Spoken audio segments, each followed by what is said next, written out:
I think, did we have a session since Sean and I got back from our trip? I don't think so. I rewatched our last session last night and I'm like, my hair is still long in that session.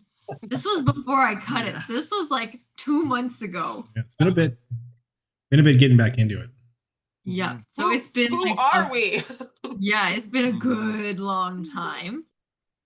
Um, so let's start at the beginning then, and who remembers what the heck happened last time? And do you all remember everybody's name? Basil. I'm trying to find the last session. Could have been. I tried listening back to some of it, but it didn't work well trying to do that at work. So Yeah. I'm not going to commit to anything. Yeah, I didn't get a chance to listen back to it. It was the 29th, right? Our last session. Can I take this? Were you didn't see? April. Yeah, it must have been.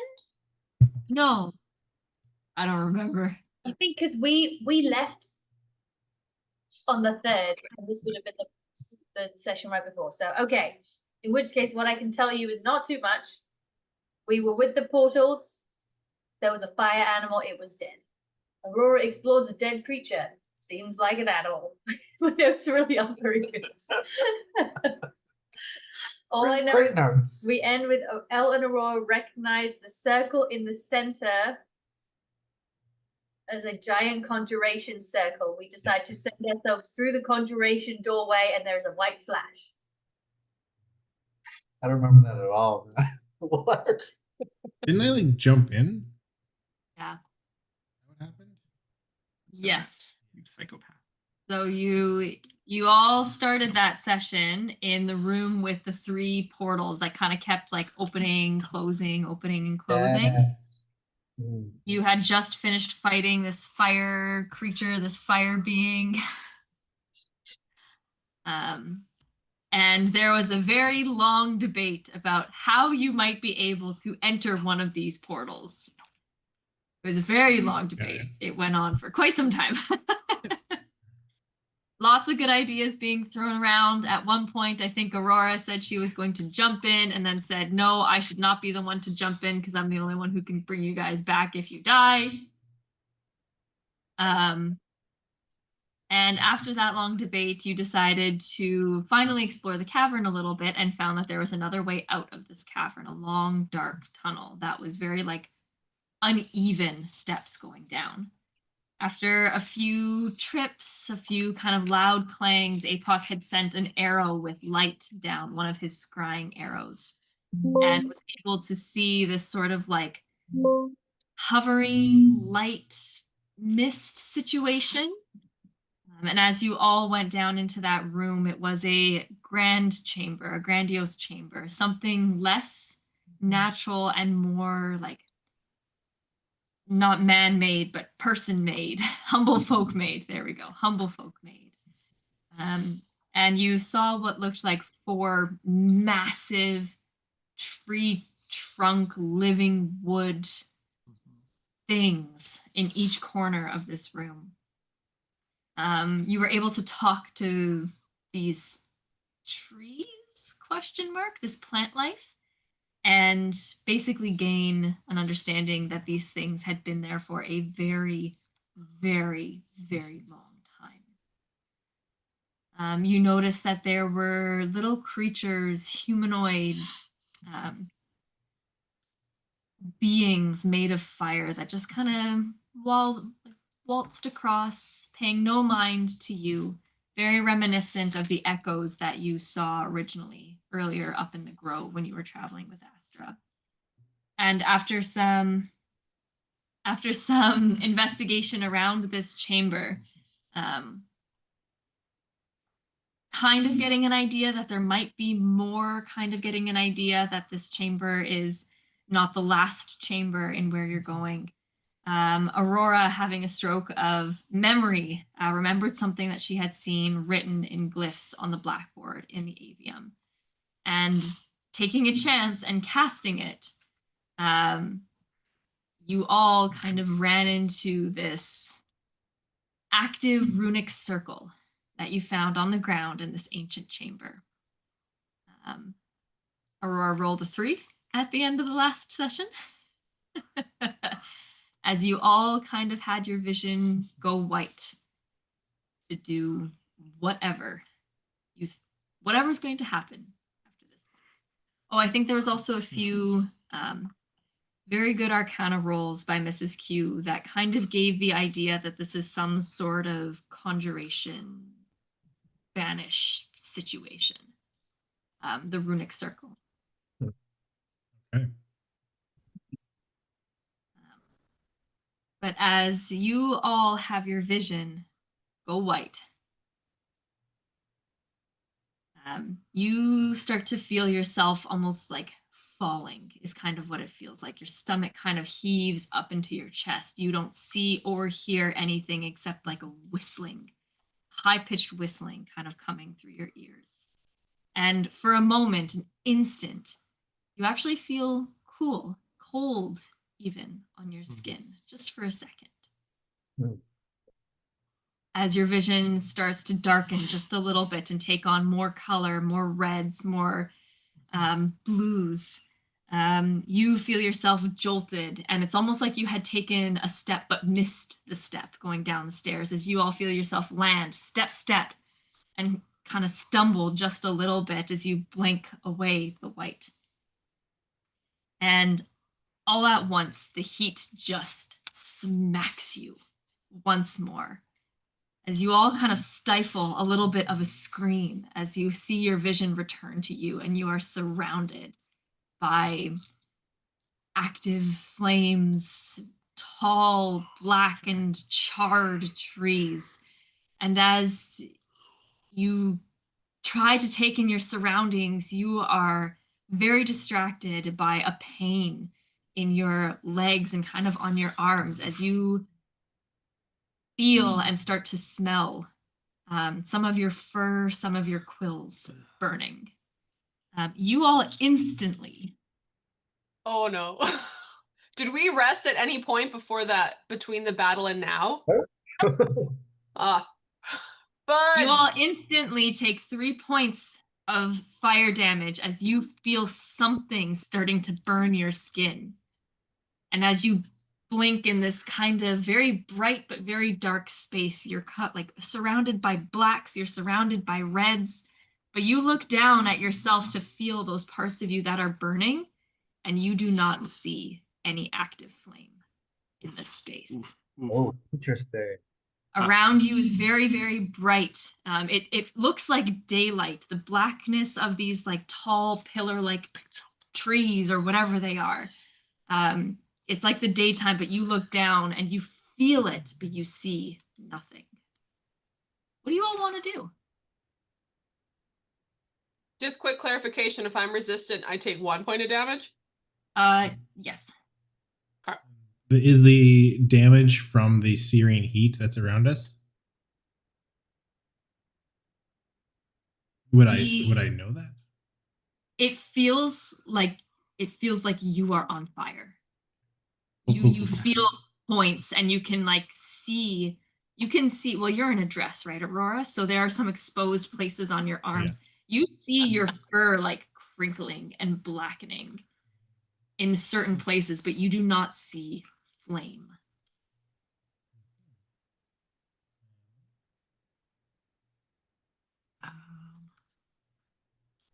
What are we doing, folks? Trying to log in. Oh. Okay, I'll start off with just a primeval awareness. Google, remember my password. I want to know if there are things nearby.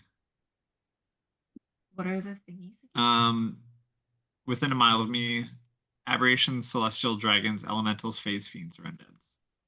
Within a mile. Yeah, within a mile. Oops. Just which types? Don't give me numbers or locations. Yeah. Aberration, celestial, dragon, elemental. Phase fiend, undead. Okay, you would get a ping for elementals. Okay. You don't know how many or where. No. You would get a ping for elementals. I think you'd get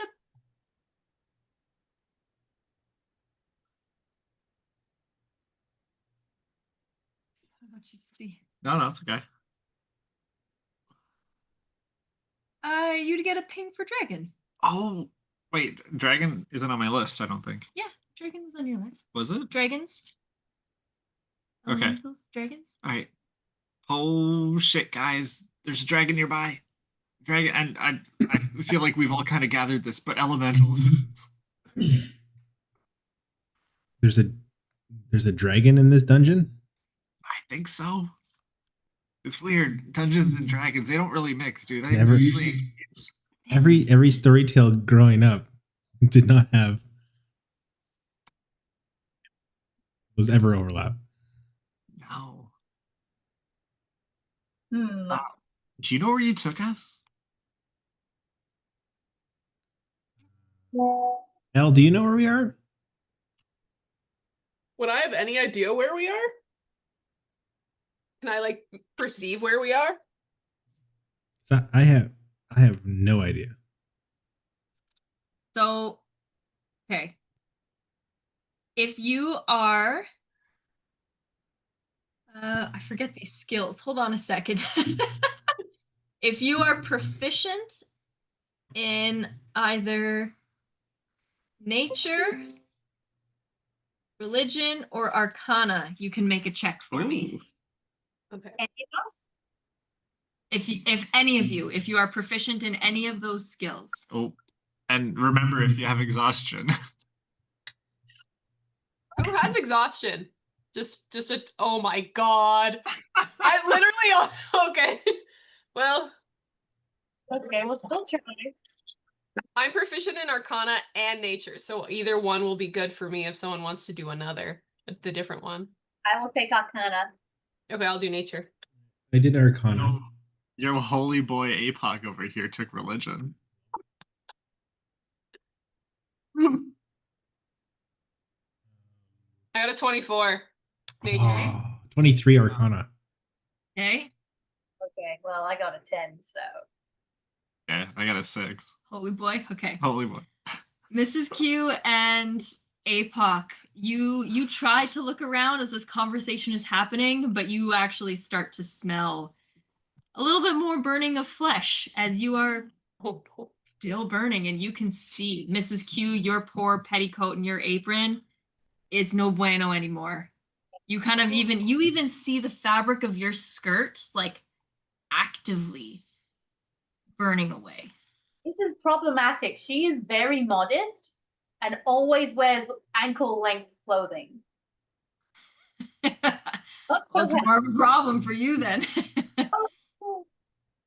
Apoc, the fabric of your boots and your like trousers are starting to do the same thing, and you have a spot on your elbow where you can see the whiteness of your fur turning black. Elle and Aurora, who rolled extremely high. Nature and Arcana, right? Or 2 Arcanas? Okay. I did Nature, yeah. You did Nature. Okay, cool. Yeah. So, Aurora, we'll do the Arcana first.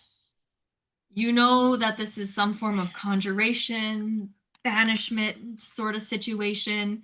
And as you try and focus in for a second, you even feel almost like your heart beating very rhythmically, not going too fast, not responding to the pain, like 1 second, 2 seconds, 3 seconds.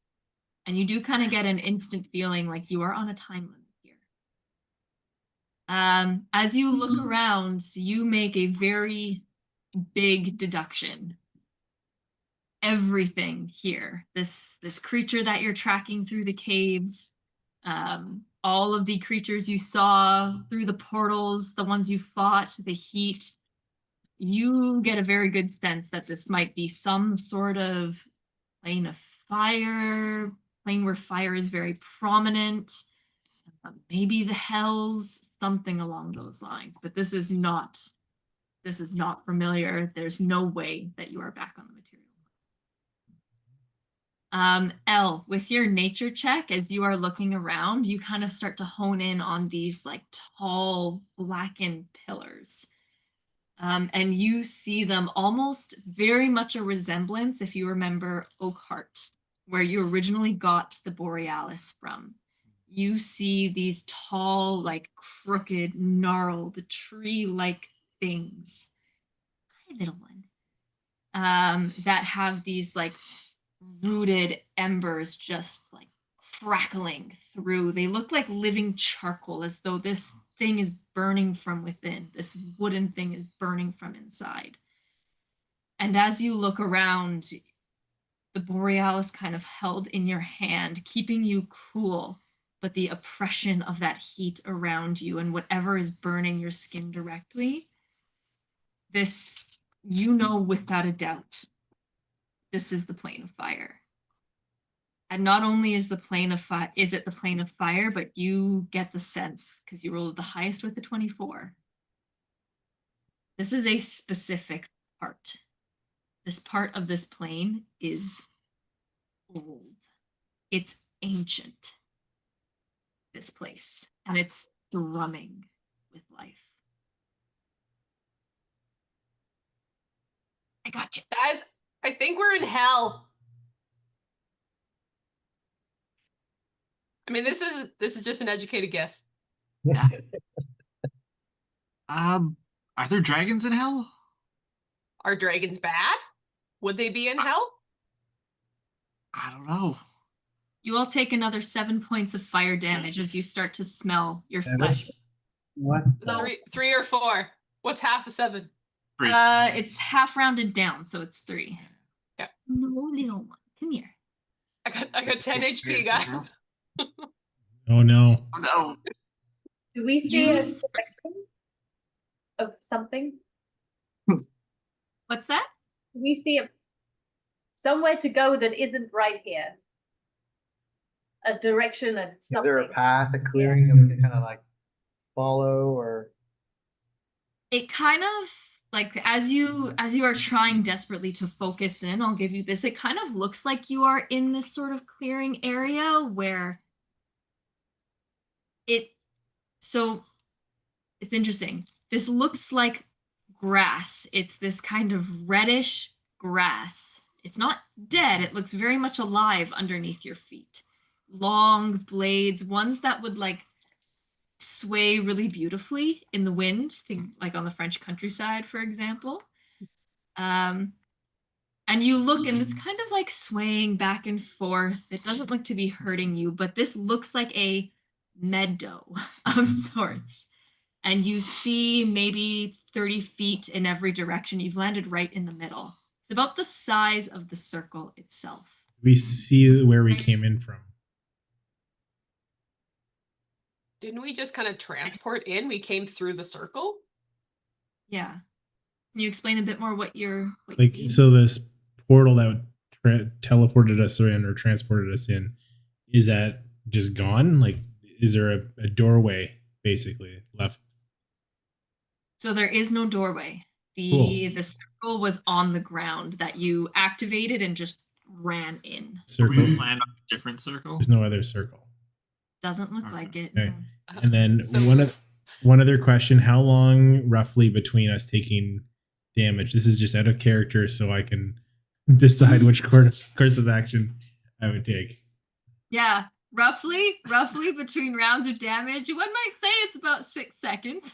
Okay, cool. Don't have time for that. Oh my god.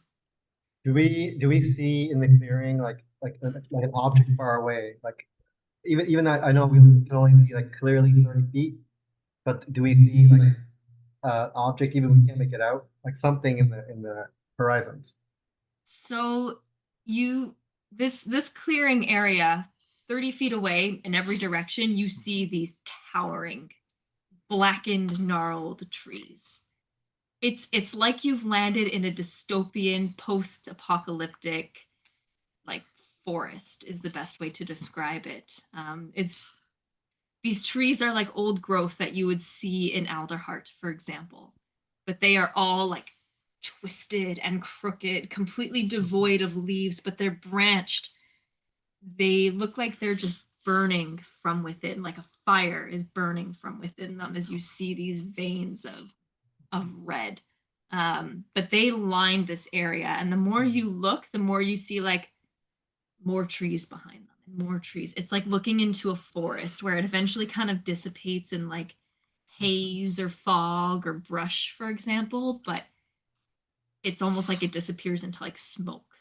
So you are very much still within like a forest, quote unquote. Does that mean that a tree would be hot to the touch? You have no idea unless you want to go touch it. Can I like approach?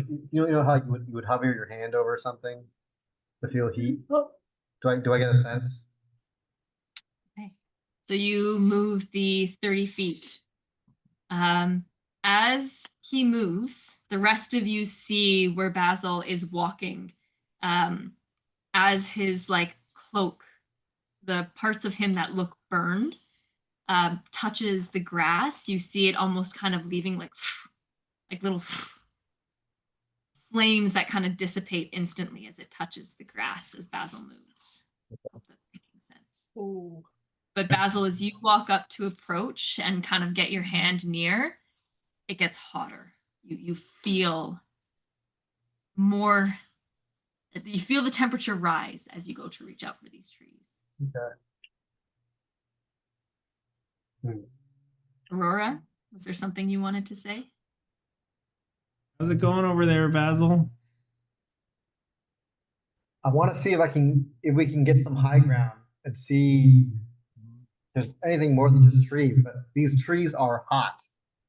I don't even know if I can touch it. I could try climbing. I don't mind. You I'm might gonna- hurt. Can I pop out my aspect of ice? Sure can. You all take another 8 points of fire damage. Okay. Also, Heal. got a timer going just as an I start climbing a tree. Okay. Apoc starts climbing. Make me an athletics or an acrobatics check. Okay. Aurora, you were going to pop out your aspect of ice. Basil, I know you were going to do something as well. 18. Athletics. Aurora, what were you going to do? I was gonna just try and activate it if I can, attune it to give myself fire resistance. Easy enough. You're able to activate. Basil? Well, I really want to climb, but I want to get absolutely a tree. What if I were to sort of like stick my sword into a tree? Would it like cool it down enough? That, Because like, you have like your yeah, icy sword. my skadoosh. Go ahead and make an attack roll against the tree to see. Just make sure that you can actually get your blade through this thing. Don't attack the one I'm climbing. As you do that, you see Apoc like just chew up the tree next to you. Does it not burn you? It does, Apoc. Although I rolled low, you take another 2 points of fire damage as your paws or your hands are now like. It's almost like getting bit by a rat. It doesn't hurt that much. Do we get the impression that we could go in the tree for fire, like for protection? Like Elle is panicking because she cannot take this heat much longer, and she's looking around to see if there's anywhere she could go. Like she's on the verge of wild shaping and just trying to get somewhere. Right. Her child brain is just freaking out. Okay. So let's resolve Apoc first, because this might help this. So you make it up. You make it with your athletics or your acrobatics of 18. You're able to make it up, and these are massive trees, but you are able to make it up like, I would say like 30, 40-ish feet. 30 would be where I'd like to get to. Yeah, with the help of the fleas, you're able to just kind of push your way forward. What are you trying to do? Just see, like, is there anything like in the distance, like that we can get to, or like any like landmarks of something? Go ahead and make a perception check. Oh, man, I don't want to roll right now. My rolling is so bad. 14. 14. Not bad. So with a 14, With a 14, as you are, I'm covered in as you are like looking out and looking around, you're looking for anything, some sort of landmark, you said, right? Mm-hmm. Yeah. From what you can see with a 14, this area is the most unique thing. It does not look like there's another break in the trees.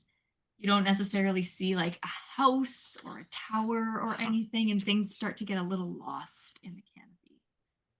What you do see from where you're at, though, so you have the like the 30-foot meadow of these like red blades of grass below you, and you see your party in the middle, some of them starting to panic and move a little bit.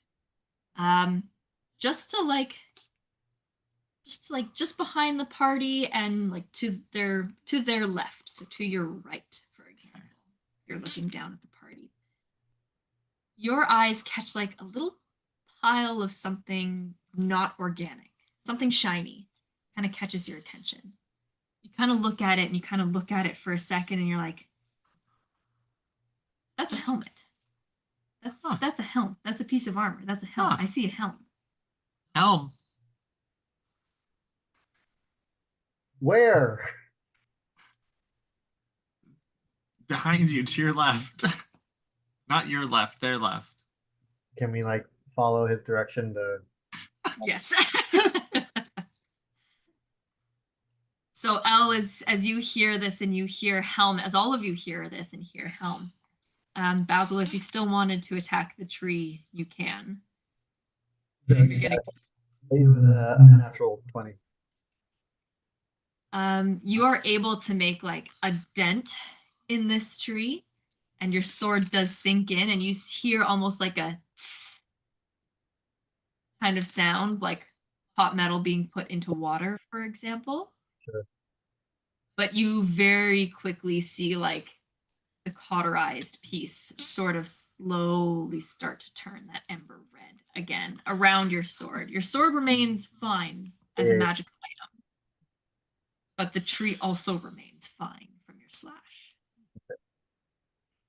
Sir Basil says to the group, everyone be careful of the trees. They, even against frost, they remain very hot. You may singe yourselves. Pulls the sword out. And as Apoc shouts helm and you all kind of turn to go look at it, the intensity of the burning around you hits once more as you all take another 4 points of fire damage. Even on the tree? Yes, even on the tree. And you all see, no matter where you've moved or where you are, you all see the clothes around your ankles and your boots. For those of you that are a little bit shorter, like any kind of flammable piece has started to just like singe, and it is actively burning. Like something like a piece of fabric that you're holding too close to a candle, or a piece of paper, like, you know, when you try to weather something for a school assignment, and it continues to burn out from that initial burn point. That's what's happening to your clothes. Anything non-magical or flammable. Mrs. Q, you're going to be rocking a short, like a mini skirt soon, if you're not careful. From maxi to midi. One more round, you know what's next. Ooh, can't wait for that fan art. Basil, similar to Aurora, is going to use his aspect of ice because he is feeling very rough and looking very rough. And while he's doing that, he's also just going to down a potion. I'm gonna rush over to Elle. Be like, Elle, we need you. You're looking pretty rough, and I'm gonna just like try and go over to her, and like just comfort her if I will, and like calm her down because she seemed fairly panicked. I'm hoping she's still alive. Elle's gonna pump a healing word into herself because this is not going well. And I rolled like shit. But hey. I'm gonna draw one of my tarot cards if I can.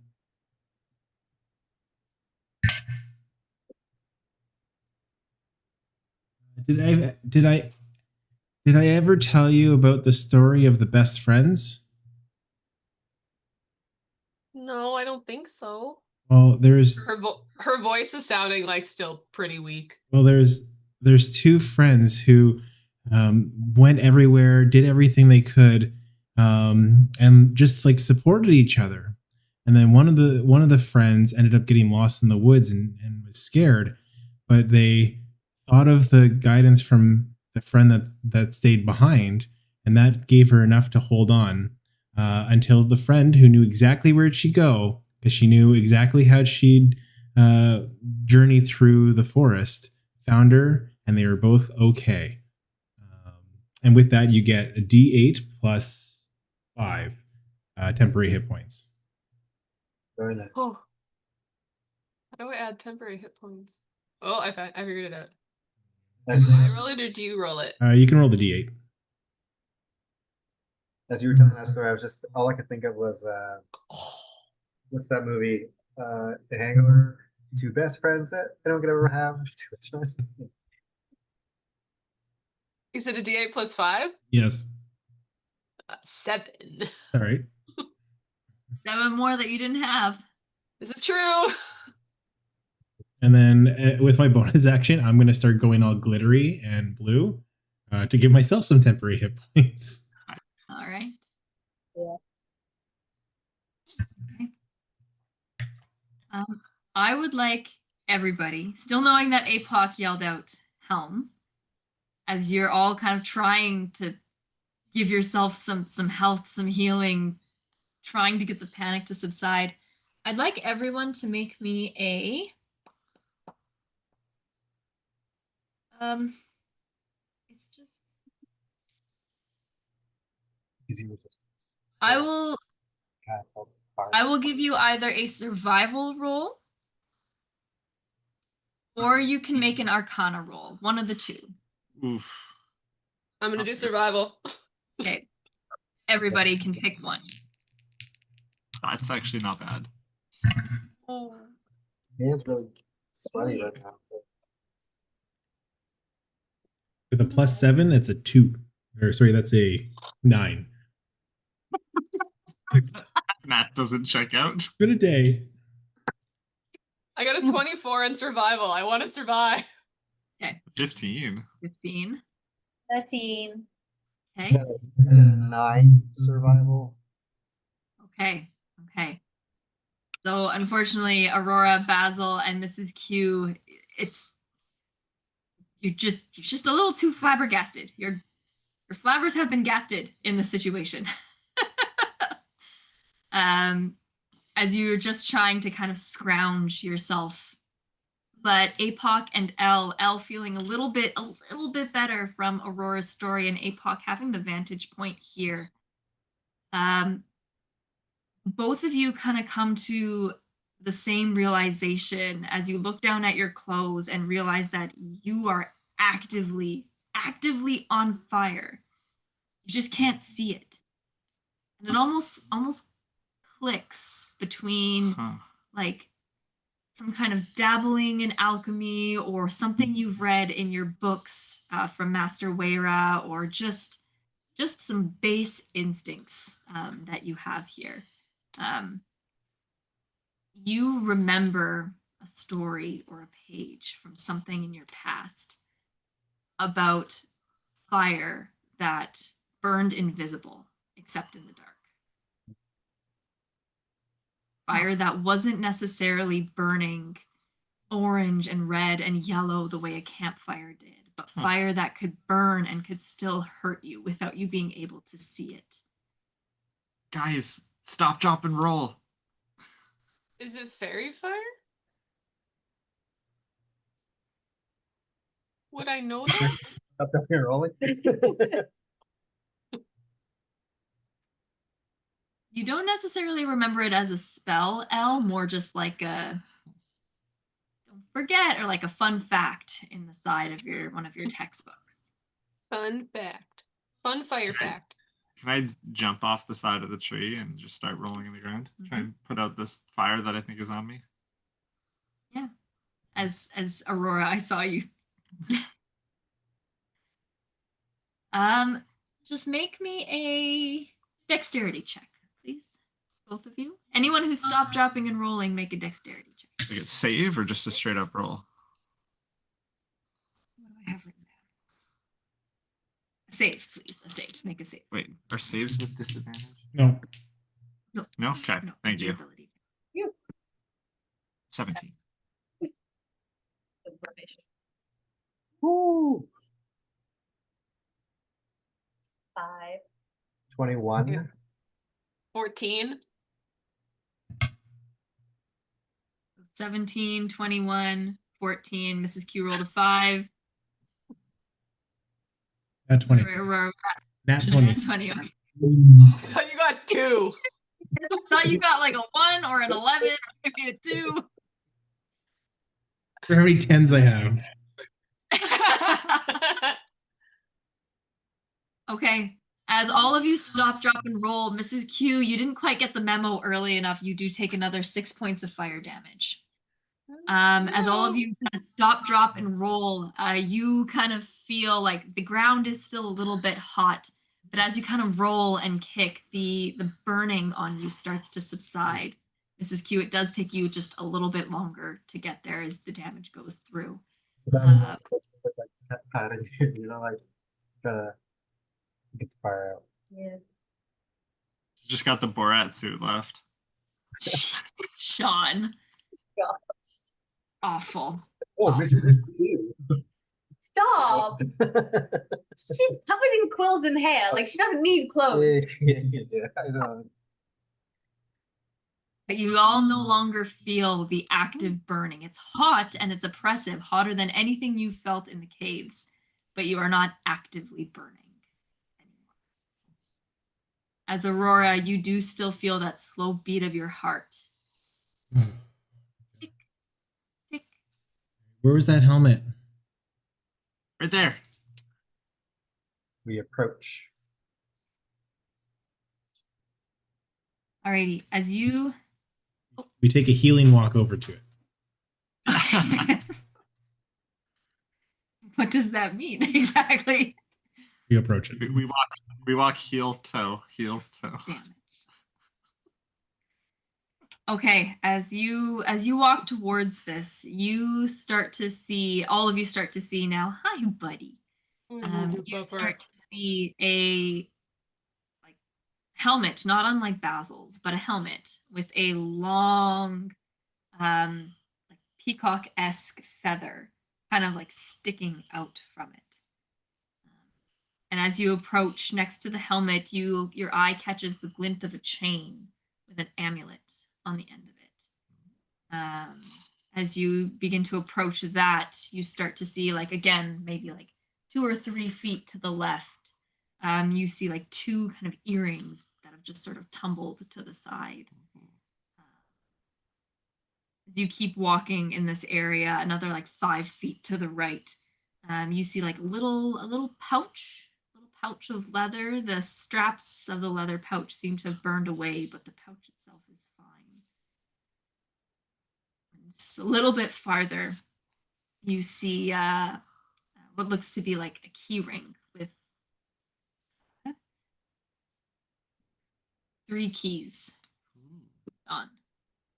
And they're all kind of just like scattered like in this area, kind of haphazard, but like they're all within like 5 feet of each other.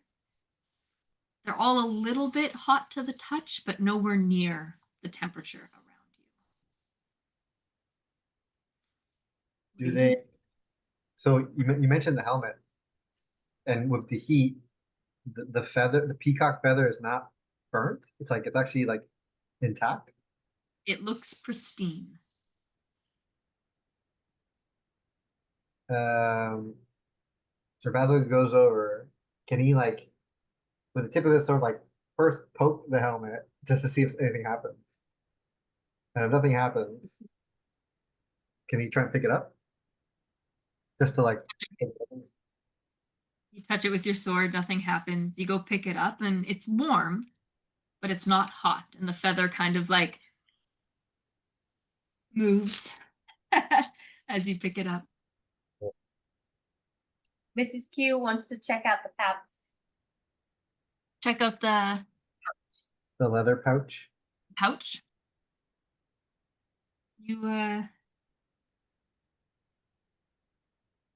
You go towards the pouch and you go to grab it. Again, it's warm to the touch, and you kind of pick it up and you kind of feel around and you feel like marbles moving around inside. Do you open the pouch? You open the pouch and you kind of like reach in, take one out, one of these little beads out. It looks like there are 8 beads. Hi, Floofy girl. Yeah. There are 8 beads, and as you take them out, they feel like heavier than what they look like they should feel. But they don't look like anything spectacular. They almost kind of remind you of like a kernel of corn. If that makes sense, but like a bead. You don't know what they are right off the bat unless you want to take some time to study them. I mean, how long do I have? I don't know what everyone else is doing. What is everyone else doing? Eric, you're muted. Yeah, I think you're muted. Oh, I'd go pick up the keys. Same thing, you go pick up the keys. They're actually hefty. They're like iron skeleton key situations. Hi, girl. As you pick them up, they don't look remarkable by any means. They just look like ye old house or shop key kind of situation. Again, they don't look remarkable unless you want to take some time to study them. What about there's the amulet, right? I'll check out the amulet. As you go to the amulet and pick it up, it's on this like really beautiful like golden chain. And as you go to reach, it was face down in the mud. You pick it up and you turn it over, and there's this beautiful like ornately carved coin at the end of it. And you make out this like really decorative pigeon on the facade. Does it look like anybody I recognize? It does not look like a bird folk. It looks like a pigeon, like just the bird. Okay. Pigeon. Okay. Oh. Okay. Apoc. Yeah. I find it kind of weird that like in this place that we immediately lit on fire and kind of like really dangerous and painful that there's like some like random horde here. Whoever was here didn't figure out they were lit on fire. Okay, cool. I think we're already up on them. Smart, not wise. Cool. Sounds good to me. I think we should probably leave soon if you can take us away. Smart, not wise. I'm gonna use that as an insult. There's some lovely earrings there, Aurora. Do you have some holes without things in them? Oh, heavens above. Come on. Stephanie. Look at her. She can't even handle Did I lose my earrings? Do you just want more? Sure. They look nice. Thank you. I tossed them to you. Are they hoops? Are they Well, I mean, based on how she grabbed them. So that's big. Well, the earrings that were kind of haphazard. One of the like hooks that you would put through the hole in your ear is bent a little out of shape, but they are massive hoops. Okay. But in the middle of the hoop, you see almost like a chrysalis, like a butterfly cocoon kind of situation in the middle of the hoop. I'm gonna cast mending on the hoops so they are perfect before I immediately put them in. I move the earrings around to put the hoops on the bottom because that just makes more sense. Perfect. Are we just putting on all our bling? I'll just slam on the necklace as well, not knowing what it does. Love that. Basil's just like looking at the helmet, tries it on. Aren't you you it. already wearing a helmet? That's it. That's it out. I was gonna say, is it like one of those people who wears 2 hats? He's just with the But this means now he'll have his billowing peacock feather Oh yeah. and billowing seared cape. So it's just everything. How, To be how clear, the peacock feather doubles your size. It's Yes. very big. I was gonna ask about. You would like be going up to talk to people and be like trying to like push the feather out of the way. Do we need to take a break? I can get my tent up, dome. We're thinking we're at least safe for the time being. That might be a good idea. Yeah, do a little short rest. Do we How long plan does it on take you- traveling much in here? 1 minute.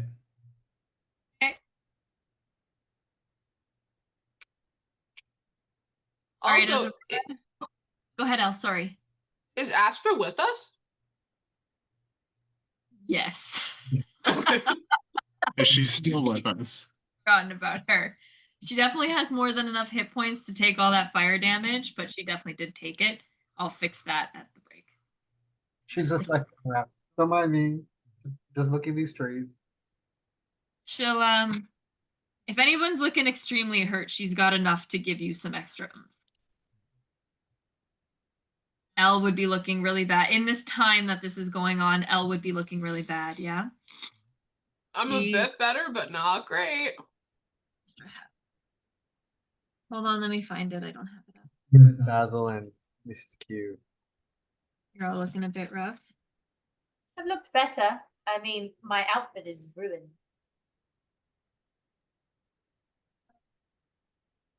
What we got here? Does that mean Okay, Astra would give, so Elle, you can take a.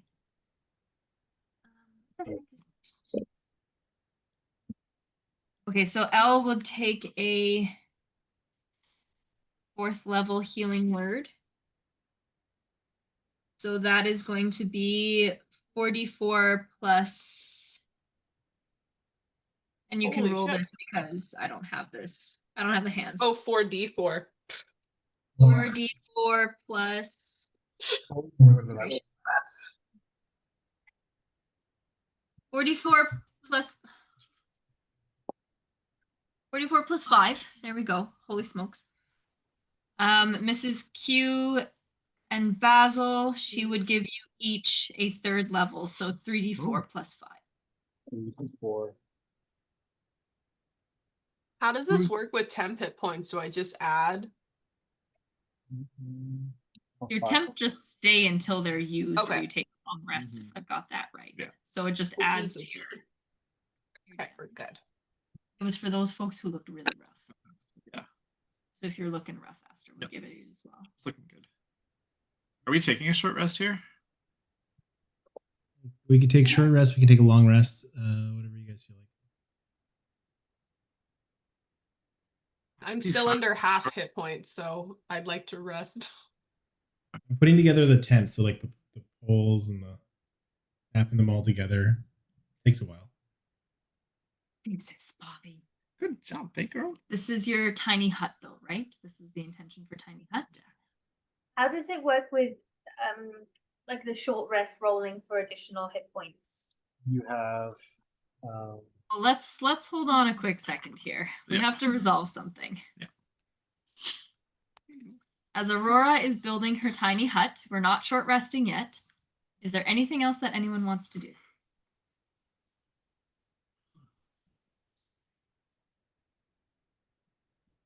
Are all our bags burnt up as well? Like all the stuff we were carrying? There is some like damage to you, to your clothes and stuff like that, but for all intents and purposes, it's nothing that can't be repaired for your flammable items. Like your bedroll took a little bit of damage, but it could be repaired. Nothing went up in cinders.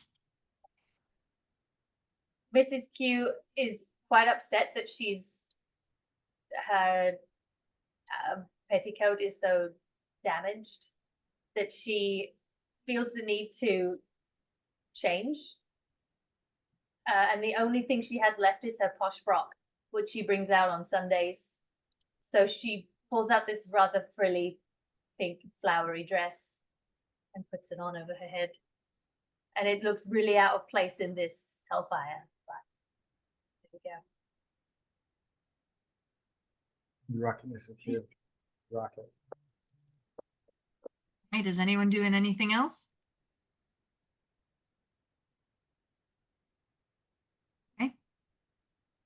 Hearing none, as you all kind of wait and watch as Aurora starts to put together the tiny hut, another 30 seconds go by before you start to feel your stomachs lift once more. And as you all kind of like turn to reach out, your vision goes back white.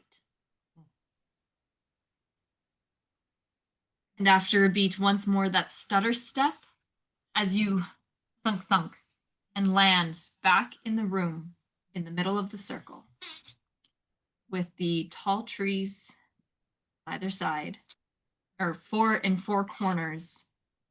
You kind of see those little flitting flames. This is the chamber you left. What? I know what you did. What did I do? I didn't do nothing. I followed the rules that I wrote down. I know. Very cool. You guys want to do that again? Will we go somewhere else next time? More swag. Infinite swag glitch? Yeah.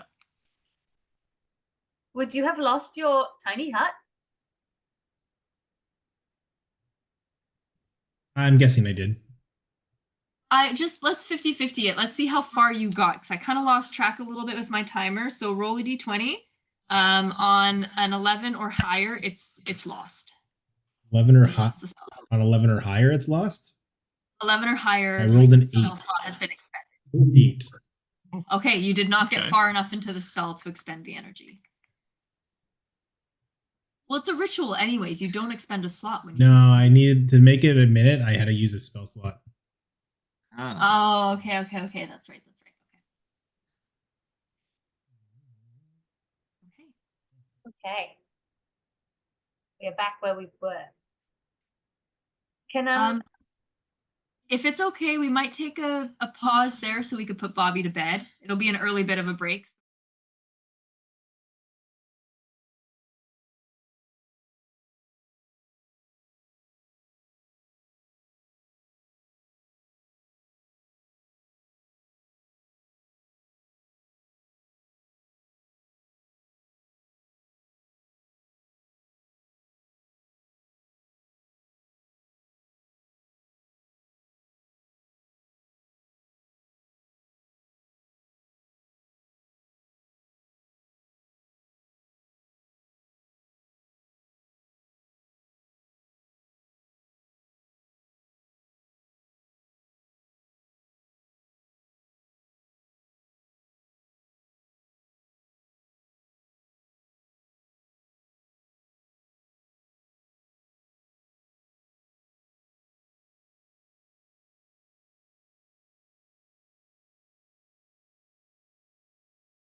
know that was only like less than an hour played, but I appreciate it.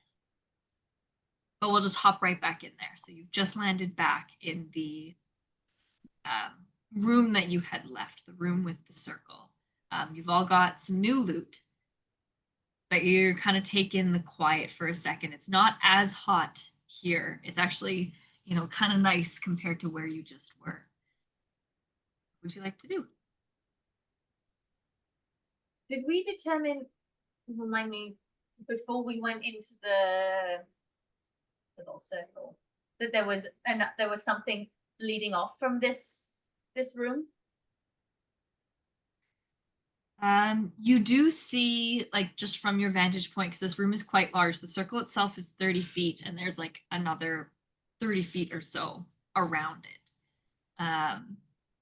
So you do see like areas of deeper darkness, if that makes sense. This is lit very much by the like light on the ground of where the runic symbols are, this room. And the little like fire creatures, the fire echoes, that's the word I'm looking for, that kind of every so often just walk. But there are areas of deeper darkness. It's like kind of like one to the right and one kind of straight to the left. You haven't investigated it, so you're not too sure. We feel like we are ready to move on from this space, or I mean, does anyone want to try and go back into that place again? I feel like the answer is no. If I remember correctly, when we first got to this area, we were like watching the fire spirits because they seemed to be like going a certain direction. Is that still the case? The little fire spirits that sorry. The little fire spirits that you were watching beforehand are those like little echoes. The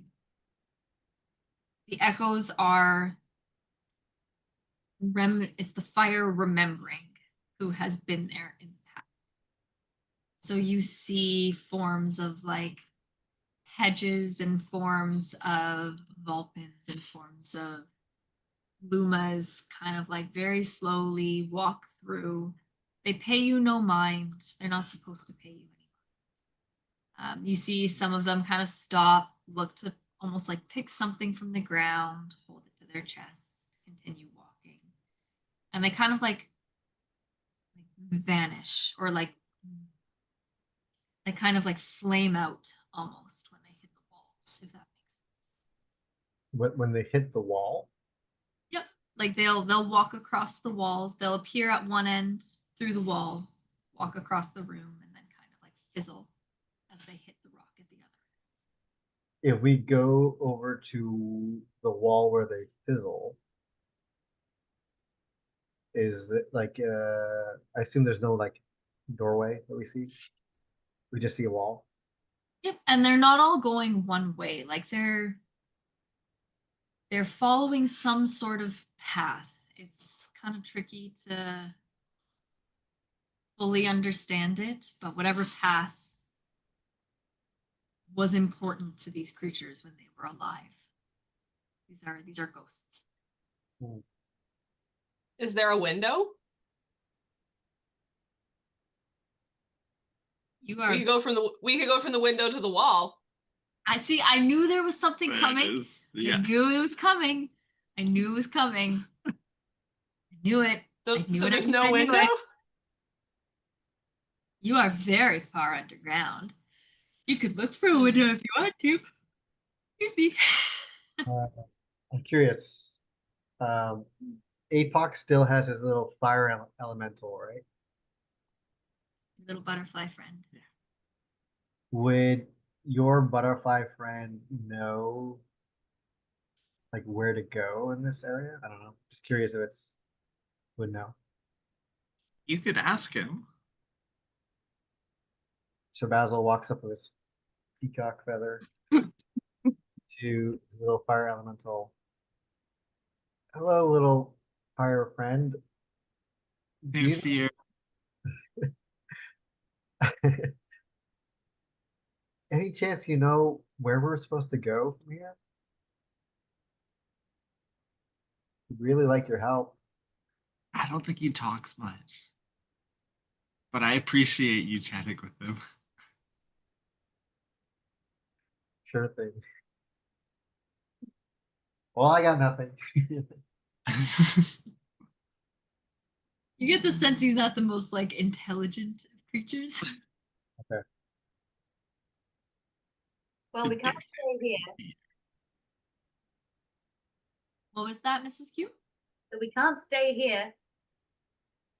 So, if there's no other,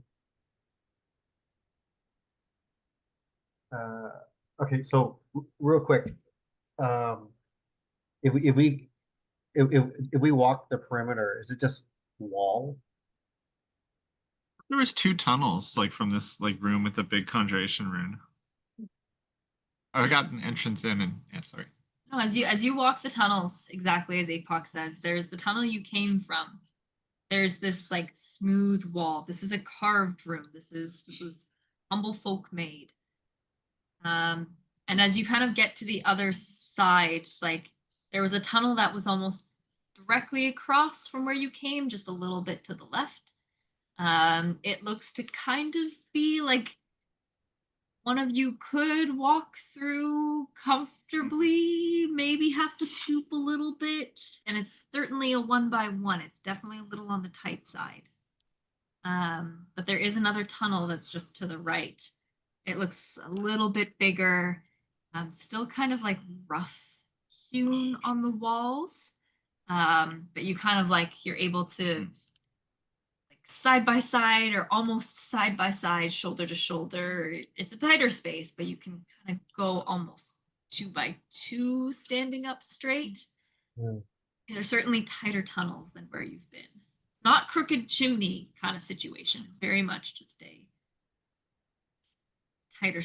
tight situation. To the group, do we still feel like we want to rest? Or should we venture forward? I have been worse, so I would be okay with either.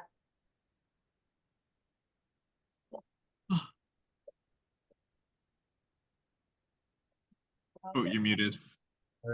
Oh, geez, come on. I could use a short rest at the very least. Perhaps it's best to rest while we can.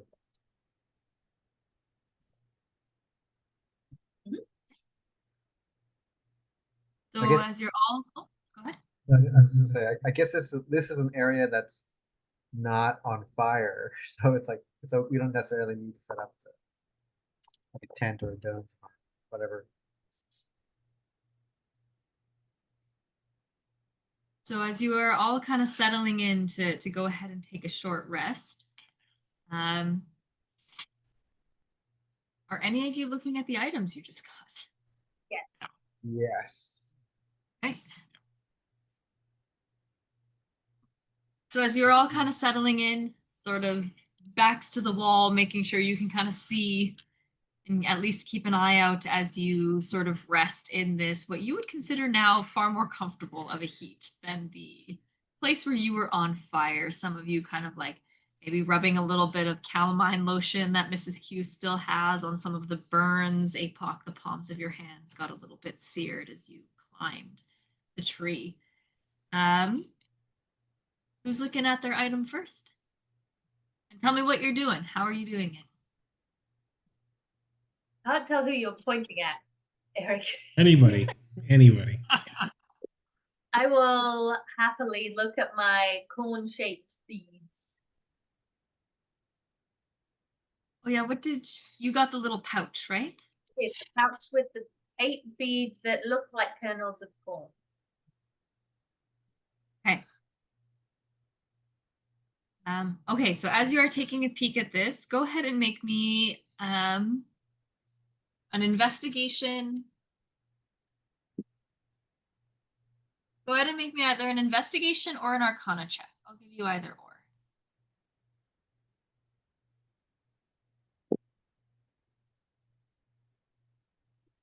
Oh, ah!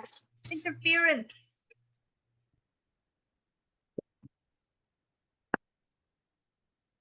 Ugh. That's a 7. A 7?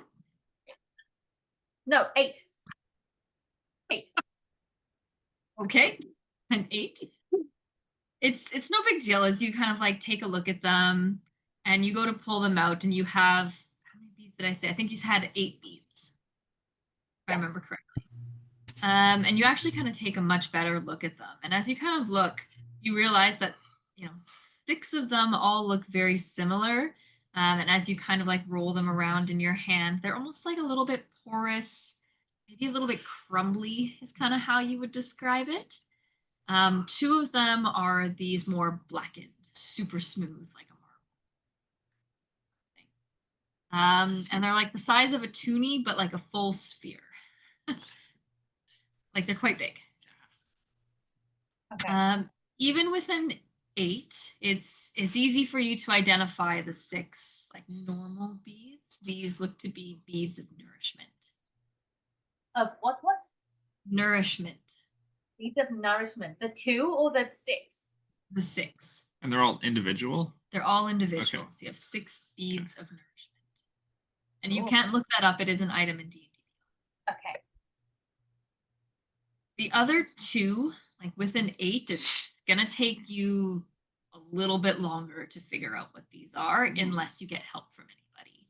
They're definitely not beads of nourishment. They're definitely thrumming a little bit more.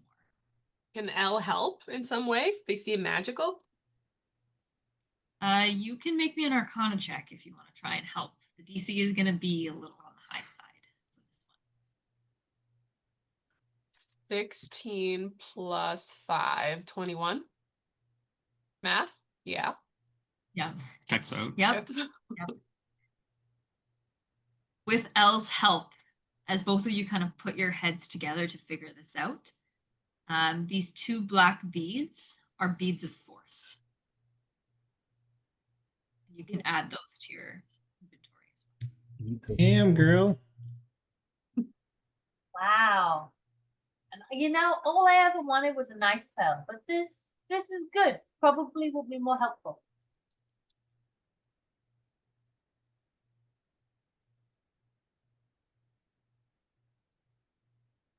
Doing what? Do my earrings. They look so great. I had to move the stud up the ear, and then I'm not too sure where I want to put the bar next. Maybe I'll do across the top. Okay, hold on. Can't remember where I put this information for your earrings.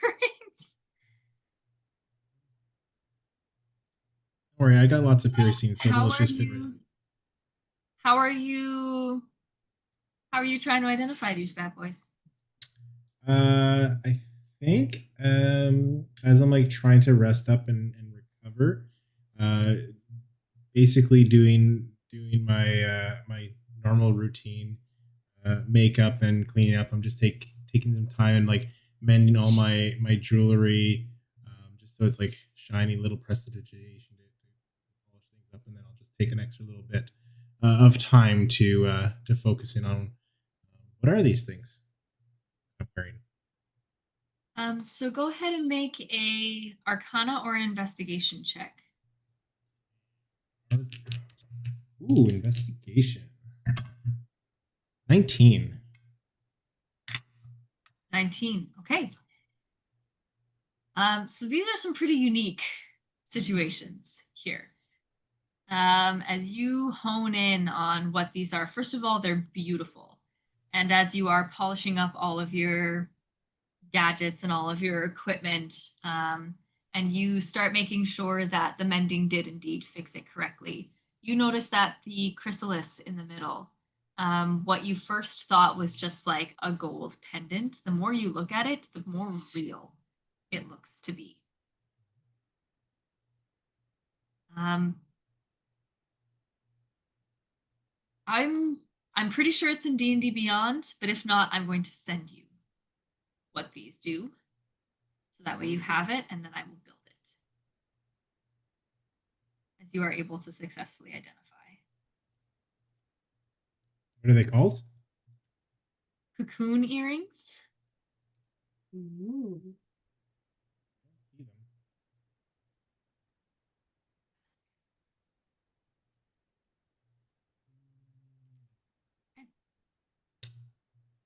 Also, they are like gorgeous, but the hoops, I'm not even kidding, are massive. Ooh, Like they're touching your shoulder. Massive. love it. Cool. Oh, that's fun. That's really fun. I'm not going to tell the group what they do. Okay. Who wants to go next? I'll take a look at the necklace. The weird little feathered creature on this necklace that looks very like these pigeons they're not real things in this world, right? We've never seen anything like this. No, you have seen pigeons. Okay, we've seen pigeons. pigeons, just not like humble folk pigeons. Correct. There Okay. are non-playable That's kind of confusing. there are normal ass pigeons in this world. Just gonna like, I don't know, lay down there, close his eyes, just like think about this and try and like channel his thoughts into wondering in what world there would be a regal pigeon or like an ornate pigeon and what it could mean. And just trying to like connect on a spiritual side at this. You want to make a religion check, don't you? Yeah. Sure, go ahead, make a religion check. I don't know how else Apoc would discern magical items. Be generous. Not good. It's a 7. But we'll give you this. As you are like kind of moving this between your hands and trying to connect and things like that, your thumb sort of catches an edge. And as you kind of work at it a little bit more, you are able to like pop a ring from around the amulet. So you now have an amulet and you have a ring. You don't know what either do, but you have two things. Elle, I think I broke Yeah? this. Oh no! I thought it was magical, but I broke part of it off. Now I have a ring. Can you tell if either of these are magic? I can try. Are you just gonna try put your heads together once more, Elle? It's got a bird on it. Yeah, we're gonna just try. The only thing I have would be dispel magic, so even if it was magical, it would no longer be magical. Which I think she's done before. Yeah, I'm just gonna try to help Apoc. And it's gonna be a higher check, but go ahead and make an Arcana check. I'm good at this one though. You're the only one that doesn't have disadvantage. Yeah, 15 plus 5, so 20. So with a 20, as you look in, the ring is almost like very easy for you to identify this piece. As you are able to identify it as a ring of invisibility. Ooh. Ooh. Whoa. The amulet, as you look at it, and you're just like, what on earth could this do? What is this thing on this? You have seen a pigeon, but that's actually the part of it that's like sort of giving you pause. And I'm going to say it takes a good chunk of time as you're helping everybody and really focusing in on this. But you finally come to the point where you're like, okay, I think based on what I understand, this is an amulet of pigeon control. Wow. That tracks. I don't know if it's in D&D Beyond, but if it's not, I'll find it for you. Oh, Apoc, I think you might have fun with this. But did you get anything? No, I was really close to dying, so I wasn't focused on anything else. What if you took one of these, like, so we all get something? Did you want to control the pigeons? Would that be weird? I don't know. Maybe She's part maybe they look up to you. Does it control you? I don't know. Am I a pigeon? I see similarities.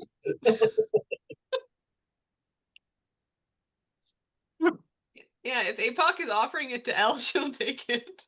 Yeah, have fun with this one. I'll keep the ring. I lost my other one. I'm just envisioning the one gargoyle from Hunchback of Notre Dame just being like, "Fly, my pretties." Yeah,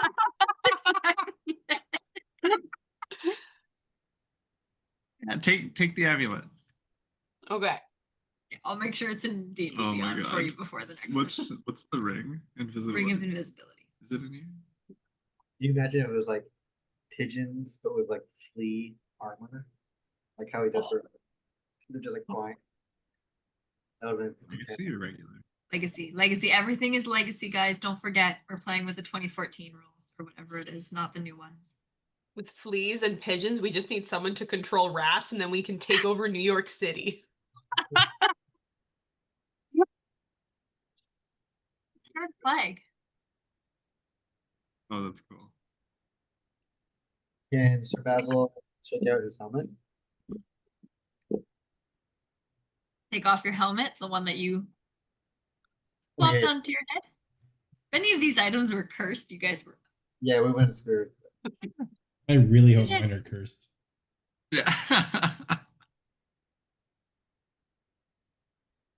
Okay, how are you figuring this out, Basil? I imagine it would probably be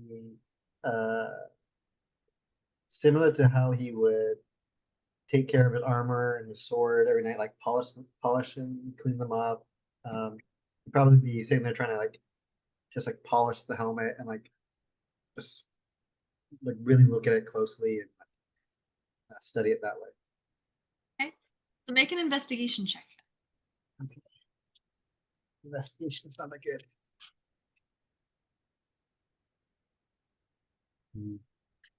That's an 8. You have minus. Yeah.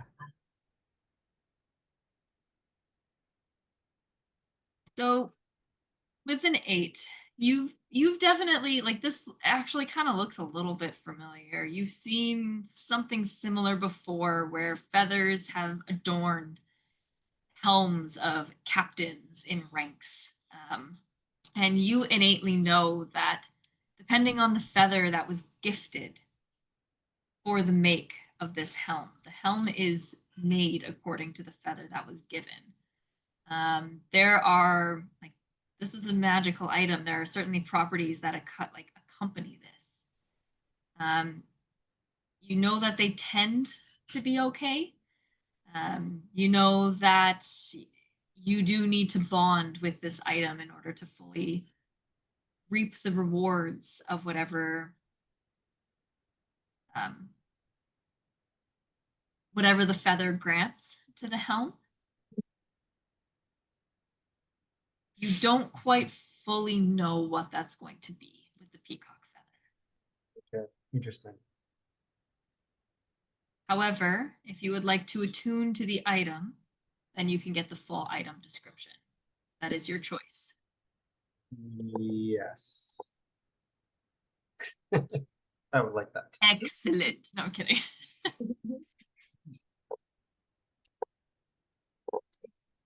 So if you are going to attune to the item, Basil, I think yours again is in D&D Beyond. What you are looking for is Feathered Helm of the Gallus, Gallus. And there are a couple of them in there. I tried to block them off so that you only get the one that is correct, but I Dallas. can also add it for you. What's that? It's called Gallus Feathered Helm. Is that correct? So let me make sure here. I just searched.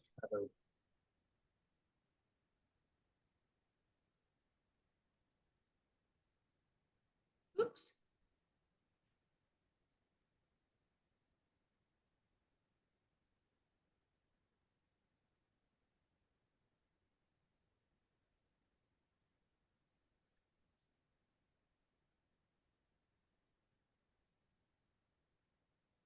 Yes, that's the one, Gallus Feathered Helm. So you can add that one to your inventory. And you are now attuned to it. So those of you that were able to successfully identify, you have the choice of whether or not you want to attune based on the properties. Basil, because you had to attune in order to figure out the properties, you are attuned to this item. I don't think mine need attunement, do they? If it doesn't say, then no. I'm going with the image itself. Well, let me see if I made a note.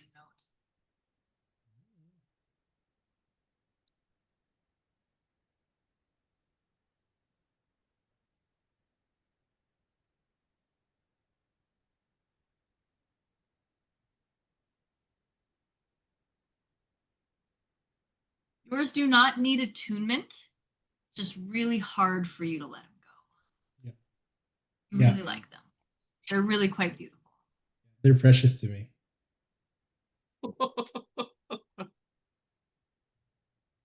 100% they're cursed. 100%. I'm fucked. Sorry, Eric. I thought I had built it, but I just have my. That's okay. I'm all good. I'm excited about it. So.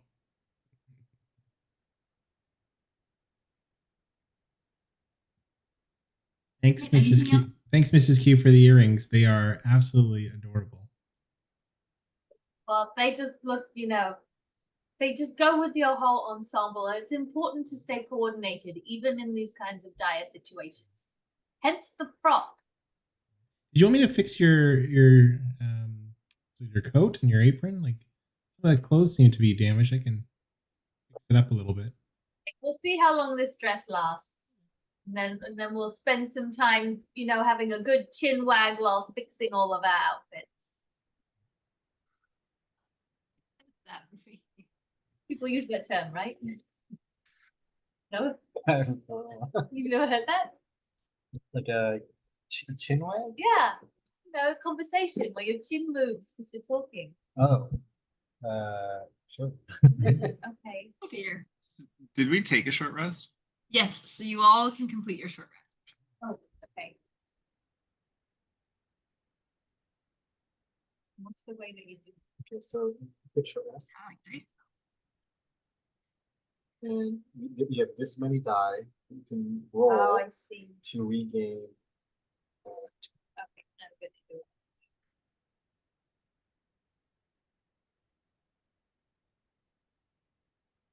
Okay. As you are all able to take your short rest to attune to your new items, Like this. if you so choose to, or to make sure that your hoops are in perfect condition, you start to feel a little bit refreshed. Once again, the heat is starting to feel more and more oppressive the more you're getting used to this area. You're finding it a little hard to breathe again. And the armor that you are wearing, if you are wearing any kind of metal armor on your person, every time you move and your skin touches a new area of the armor, you kind of like, sears you just a little bit as the armor itself, the metal itself, is hot to the touch. Basil, Mrs. Q, are you okay with your short rest situation? Sorry, we're having some. That's okay. Do you need a hand? Look, we figured it out. Okay, good. It wasn't doing it automatically, so he had to. Anyway. Yeah, mine didn't do that either. Yeah, mine didn't either. I'm trying Weird, to mine nap. did. Yeah, Sean's did. Yeah. Mine on my phone. A little checkbox that said like apply automatically. Yeah, it's Weird. Yeah. But if it's 1d8 plus 2 and I'm going to use 4d8, I don't add plus 2 to every single die. I just add 2 overall. Okay. Just checking. Also, just make sure that any abilities you're supposed to get back on a short rest come back to if your Yep. HP is not being adjusted. Like, just make sure. Yeah. Good call. As you are all kind of getting ready Ooh. to stand back up and decide on your next course of action, Apoc, as you go to stand back up, as you stand to your full height, your vision blackens. As you feel the heaviness in your body return and that anger in your chest start to boil. And the screaming starts to fill your ears as you open your eyes back up and you see your long arm veined in green, reaching out towards this half-formed, half very beautiful and half still kind of mottled flesh, kind of like clay that's almost putting itself together before your eyes. The one side of Petra's beautiful face, eye going wide as she looks at you. And you feel this voice rumble within you. Petra. Disappointment. You couldn't find them. You feel your arm reach out towards her, and she's a good 20 feet. As you feel your fingers grow and spear towards Petra's body. And you feel the sharpness like daggers of your fingers pierce through her chest, one of them going through the wing at the back, this half-formed wing, as she screams, the scream kind of echoing all the way back up your body. As she reaches her one good arm out and digs in claws of her own into your arm. Nothing more than just a pinch. But you feel warmth start to spread from the areas where she had punctured through the rock of your skin. You feel your own kind of heartbeat very slowly in your chest and see the green of your veins start to darken and blacken as it races towards Petra. And you watch as vines start to twist and dig in and out of Petra's body, her screaming intensifying until they just rip out. As you feel your arm retract, warmth, both your own blood and Petra's, you just gently float towards her, kind of look through the pieces, and reach down with your other arm to grab a glinting gold amulet with a giant green emerald in the middle. As you look at it, wrap your fingers around it, and you hear your own voice start to speak out. A few more errands, and I will hunt them myself. You look down at Petra. You disappointment. You feel yourself kind of float and turn your back, and you see the jail cells in the hallways once more as they all kind of blur and you come back to yourself with a hand clenched close to your chest. As all of you saw Apoc stand, freeze, seemingly almost to reach down, grab something in midair, stand back up, and put a hand to his chest before he kind of snaps back.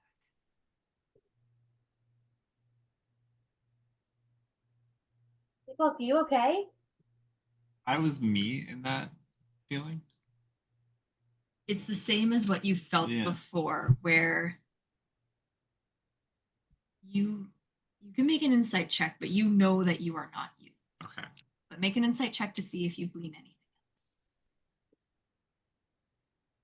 else. 14. This is No, not sorry, 16. 16. Okay. 16. That changes things. Yeah, sorry. You know that this is not you. You can feel this arm moving, but it's not your arm. You can feel this anger, but it's not your anger. You feel like for a second you are sharing an experience before you snap back to yourself. The little fuzzy on the timing, how on time the experience is to your own timeline. That part you're not sure of, but what you see is real. You're certain. It's just not you. Like Harry Potter.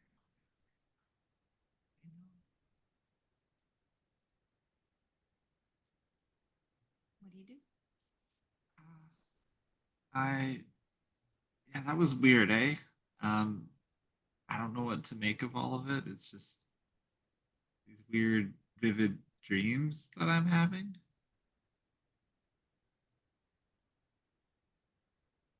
Right? Like you're in somebody else's body. You ever feel that? No. Do No? you feel like what you're seeing is something that's really happening? I don't know. It feels strange, but it's like I'm there. Yeah, that saucy girl was there too, the super sexy saucy girl, Petra. What? Except she's pretty weak. Like something else is controlling her. How is she doing? Does she seem okay? I think she's seen better days. Hmm. You think it was a dream, or do you think it was more? I don't know. Like, you ever have dreams that feel so real that you feel like you were there? But like, obviously, I'm here, right? So was it a dream? I don't know. Do I black out often? And a few times. Do you guys black out often? No. Usually after Harvest Festival. Yeah.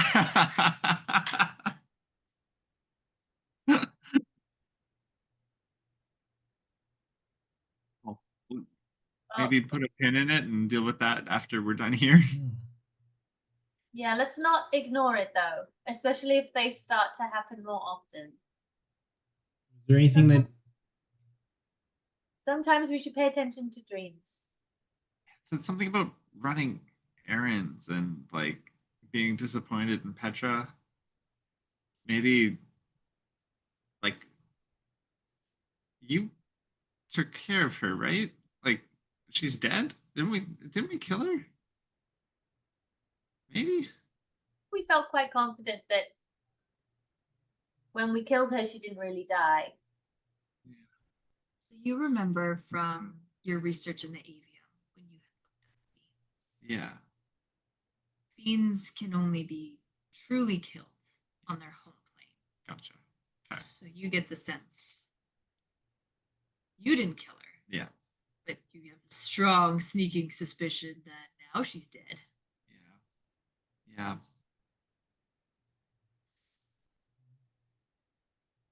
Kind of worry about what this other thing is.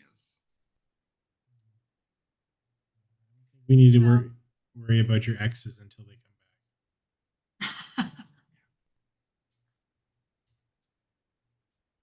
I don't know if this is like her dad or something.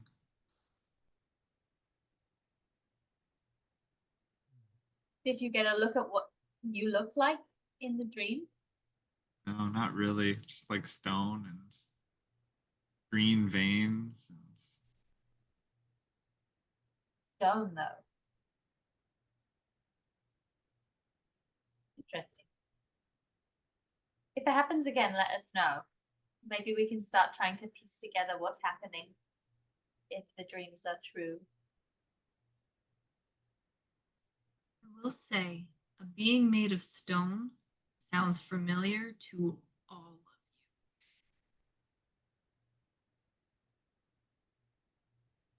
Yeah. as you heard about beings made of stone from Aurora's friend Sapphire. Mm, Was it Arrow? Is it Arrow? Arrow's missing, right? So long ago. Yeah, this was, Yeah. I'm sorry, this was a very long time ago. It's all fine. Yeah. Mm, Yeah.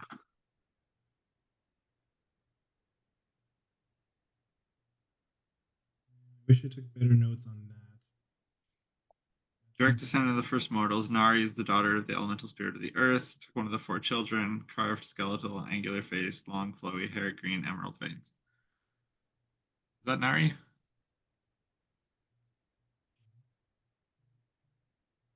Yeah, Nari took Arrow. She took one of the kids. Yeah, Arrow's missing. Yeah.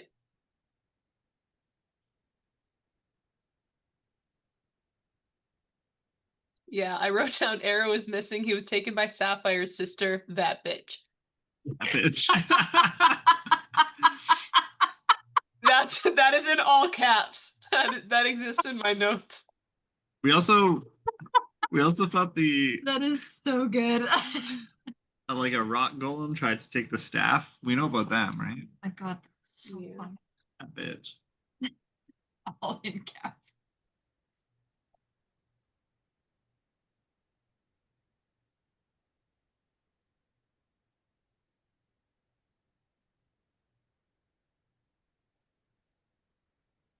You have all heard, for all intents and purposes, what Elle has written down, we'll say, is something that everyone remembers, regardless of what else you've had in your notes, for example.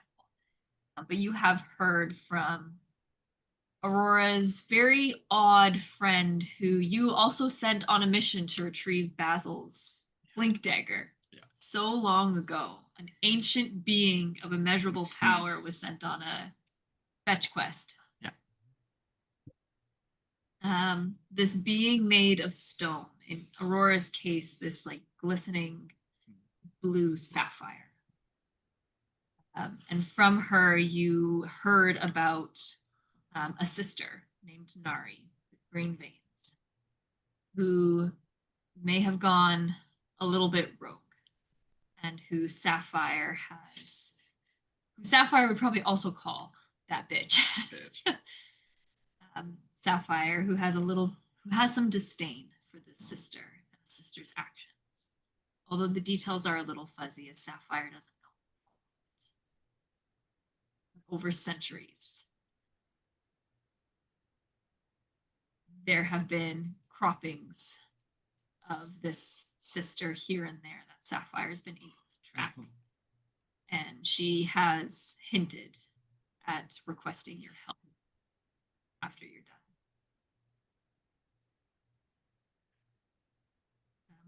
But the green veins certainly sound familiar. They certainly match.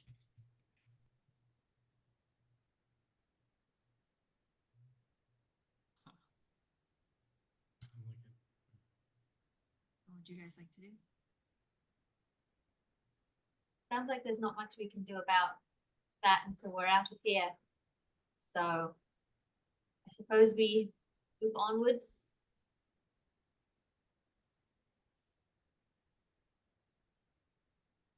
All right. Where would you like to go? There's 2 tunnels leading away from this, one that we came through and one that we haven't. There's one that you came through, and there are 2 that you have not gone through. one is very One narrow. of them, the one to the left, is very, very like one person kind of hunched narrow. The one slightly to the right, it's not a Y, it's like this and like this kind of situation. The one to the right is more of a 2x2. You can stand up straight, but it's still rather narrow. From the entryway of both paths, do we get a sense like, do they go further down? Is there like more heat coming from one path than the other? I don't know. Just trying to like discern. is it a clear indication of like, okay, this seems to keep going deeper into the heat? Does one of them smell like sulfur? You can all make perception checks if you'd like. Figure it out. Anybody who wants to. Sad face. Oh no. Out of 5. 18. Okay. Nice. Back. 10. Oh, Mrs. Q. That was a nat 1. Oh, Ooh. That's a Any 5. bonuses? okay. So We call Aurora. this favored terrain. And we're in like a cave-ish system. Mountain? Are caves an option? I don't know. Can we have whatever I see I'm scoping out while I'm doing my eye shadow? Sorry, what was that? Can you have whatever? I'm putting on my eye shadow as I'm looking around. Oh gosh. Okay, it doesn't even, Perfect. yeah. I'll allow it. So Aurora was the only one who rolled above a 10. 13. You rolled a technically. 13. Yeah, well, yeah, if I have this, then it's a 13. Both of you get the sense that this is almost at least the first like 10 steps or so. It's definitely dim. You do have some sort of sources of light. If you remember, there was this almost like vein of glowing granite that kind of encompasses a lot of the areas that you've been. There's a few of those veins that you can see that kind of crop up and then vanish again. It doesn't necessarily look like either path is going down the way you have been going so far. If anything, it kind of looks very level. You crawled down a hill to get to this current room that you're in. These two rooms, or these two tunnels, sorry, they almost seem for the first little bit to be just level with where you are, maybe slightly. Maybe. Hard to tell in this light. You want to split up? No. Agreed. Stay together. Which path do we take then? Well, One of them is incredible. I got an idea. Basil, come here. I go and blow to your feather to see which way which way it falls. Which way does it fall? Oh my gosh, like you're just gonna blow on it and see which way it flimsies? Okay, roll a d20. What do you want 1 to 10 to be? Do you want it to be to the left or to the right? I'll say 10 is to the left. Basil, you roll it. Okay, so 10 is to the left. The left is the narrow. Just a 10 is left. Every other number is right. No. 1 to 10 is left. Yeah. That's a 5. that's left. Ooh, skinny path. Alrighty, so you're going down the skinny path. Indeed. Can I get a marching order? Mrs. Q pulls out her spatula because we need some light. Are you going first? I guess so. I have the spatula. If it's really narrow, should Sir Basil go first? Yeah. If he's small. Who can take a shot? You know, like if a dagger just gets stabbed into you. Probably Sir Basil over Mrs. Q. Whoa. I have quills. You're tough, Mrs. Q, but a knight's honor is to protect his crew. So Sir Basil goes first. Okay, so Basil's first Blowing spatula in hand. with the spatula. You took her spatula. Who's next? I'll watch the rear. Go second from the back. So Aurora and Apoc at the back. Apoc watches the rear. Stupid joke. Mrs. Q and Elle, where would you like to be? Second or third. I can be second. I'd be right in the middle. With Astra, I'm guessing. Oh, I keep forgetting about her. Is Astra a pigeon? God damn it. Astra is a dove. Oh, okay. Actually, point of order, while you were all identifying these items, you would have noticed Astra kind of getting like a little bit somber as you were all taking them. And she would have mentioned like these were all owned by Tendas at one point or another. This is all crafting that we would have done. Oh They found their homes with you, but it's good to know where they ended up. Elle, Lost a few. Elle, don't worry. A lot of stuff that my family owns was owned by people beforehand. It's just the circle of life. Well, did they steal the things from their dead bodies? It's not stealing if they're dead. Because the All right, resident that is called looting. did not hear that. What was that, Basil? He's like, I didn't hear that. I didn't hear that at all. I'm whispering this to Elle. That is called looting.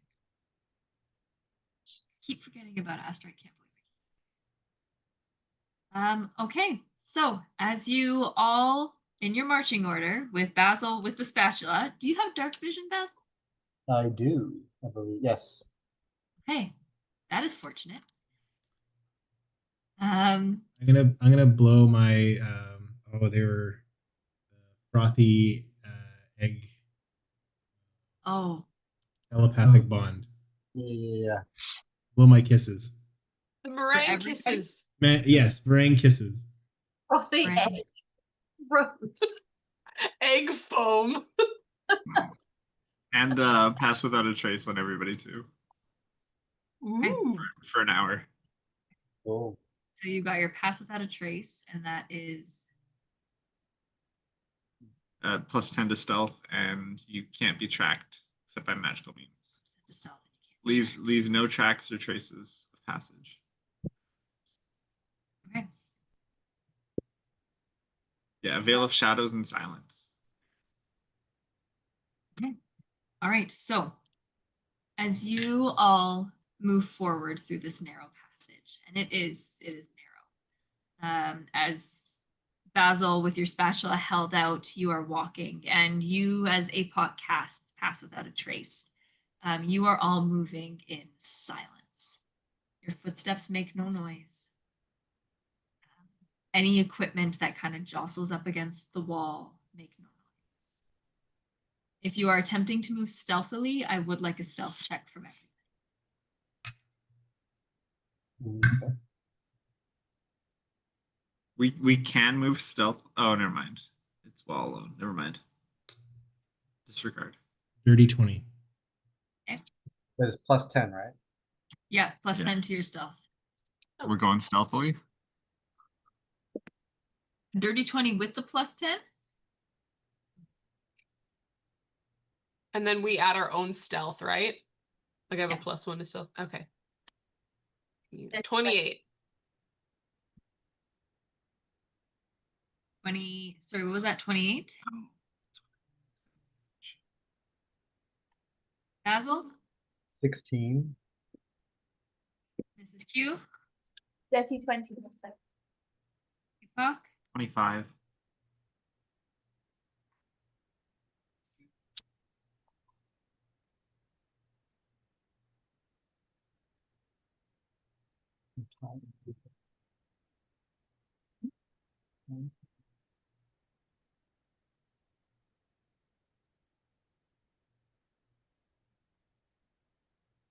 Okay. Okay. As all of you are moving without a peep, slowly down this area.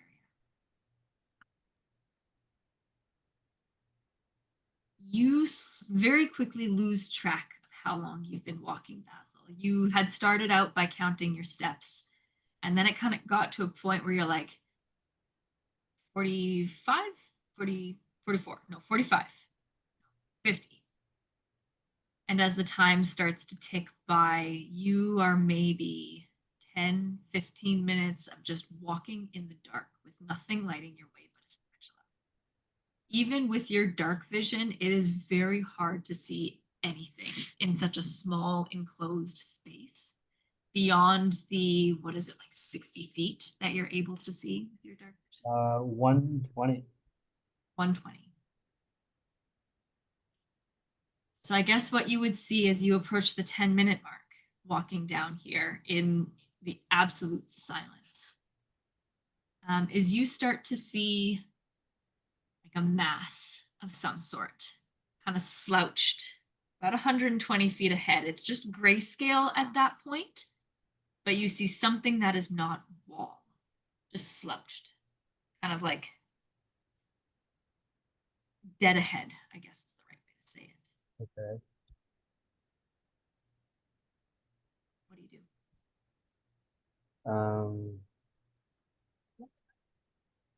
Yeah, through my mind, through meringue brain, communicate to the group. Hold on, I see something ahead. Slowing our pace a little bit. Can we like try and creep a little closer so I can make out a little bit more detail? Because we're like what, She said 120 feet. So You're yeah, just at the edge of 120. so we creep a little closer, but at a slower pace. Like, can I make out more of what this thing is? Yes, you have to basically have the distance in order to make it a little bit. Okay. You can do it, guidance.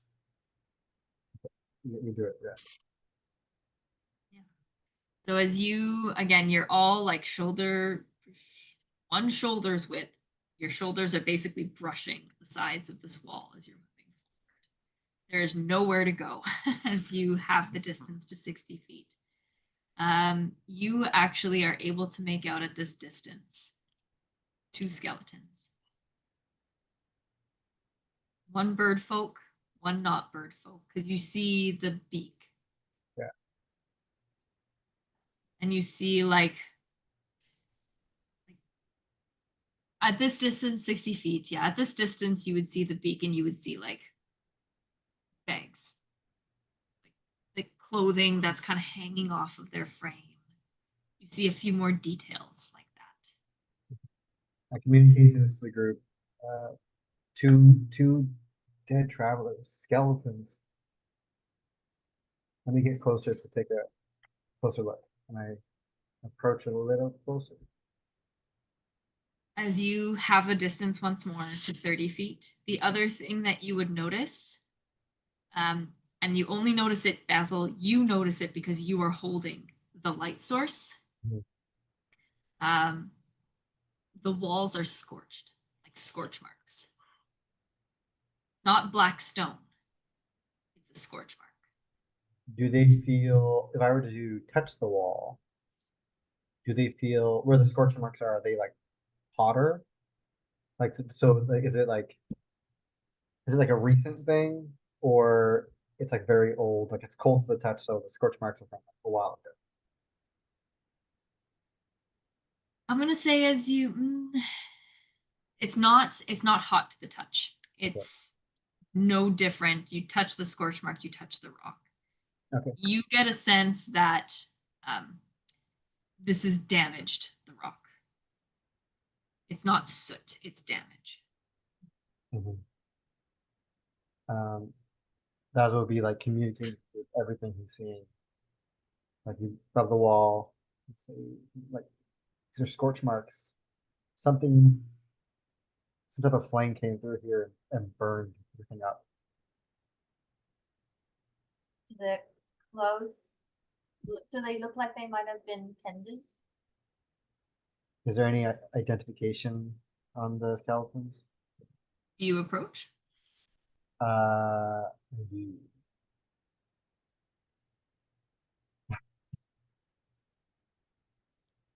Basil, I'll come with you. We're single file and we can't get past each other. You're not moving. Elle, bend down a bit. Don't worry, I'm taut. I can get through. I can't just If you're gonna do this, just for funsies, make me an acrobatics check. Just for funsies. I just want to see. Do I How have to taught- make an acrobatics check for crouching? No, no, not like you. like Aurora. leapfrog. Aurora's gonna see if she hurts you or not, trying to get her out of you. Oh no. So the roll was a 2. That makes a 4. You're Nice. able to do this, but along the way, you elbow every single person in front of you. Astra, Elle, and Mrs. Q. Everybody takes 1 point of piercing damage from Aurora's elbow. But you are able to, yes, crawl over top of your party members to get to Basil if you want. You're 30 feet away from the skeletons. Mhm. And I assume once Aurora's there, we approach together. So as you approach, both of you go ahead. Well, hold on a second. As you approach, the light from the spatula, if the rest of you are staying, Mrs. Q, if you are staying, the light from the spatula, you are just at the edge of it. So everything gets a lot darker for you, especially Apoc at the back. You can see the spatula moving ahead of you. Should we all just keep going? You can all crowd around if you want to. For Aurora and Aurora and Basil. The 2 skeletons that you see as you approach, they are slouched up against the end of this cavern. They're kind of like leaning in towards each other. The one when you're facing them, the one on the left is the bird folk with like kind of an elongated beak, like a toucan. The one on the right, if you had to guess based on the skeleton, more of a humble folk. There is more of like a fang. Perhaps they were some form of Vulpin or some form of Apoc. It's a little hard to tell.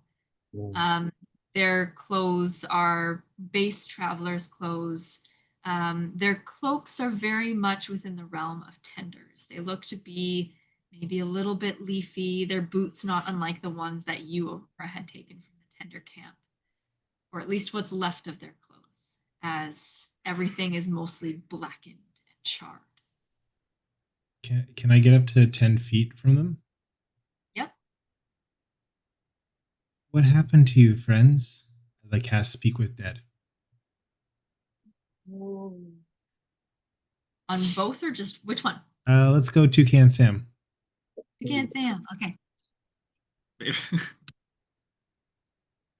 Your question was, what happened to you, friends?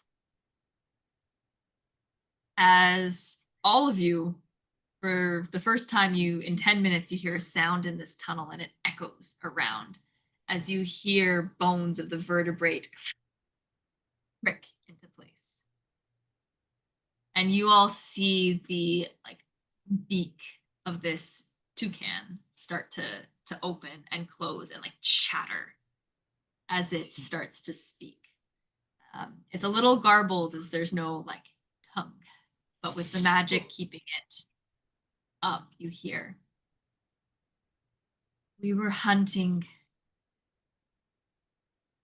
We found it. It's here. We waited, but it knew where we were. It got us first. What were you hunting? We were hunting the aspect of fire. How did it kill you?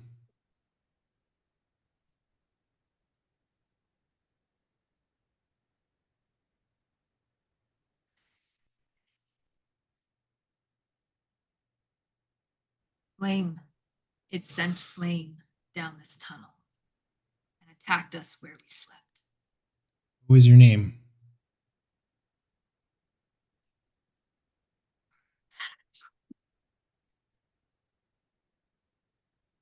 My name was Isaac. Do I have your consent to bring you home if I can?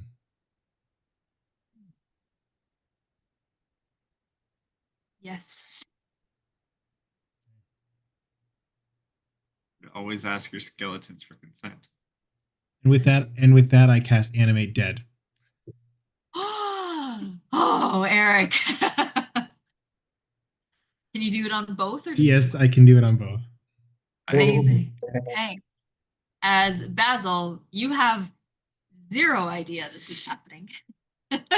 As you just see Aurora cast a bit of magic after hearing that conversation, and you see both skeletons like crick and jump to attention. The rags of their clothes, anything left that was on their shoulders is kind of draped around, but you see the rest of the charred rags that just kind of almost disintegrate, like they melt Yeah. as they stand. And you see a bag left behind as they both stand up. Okay, it's okay. You're with me. I imagine Sir Basil would have been like so shocked. He would have maybe stumbled back into Aurora and like hold the spatula out. And like, what's happening? What's happening? Hold the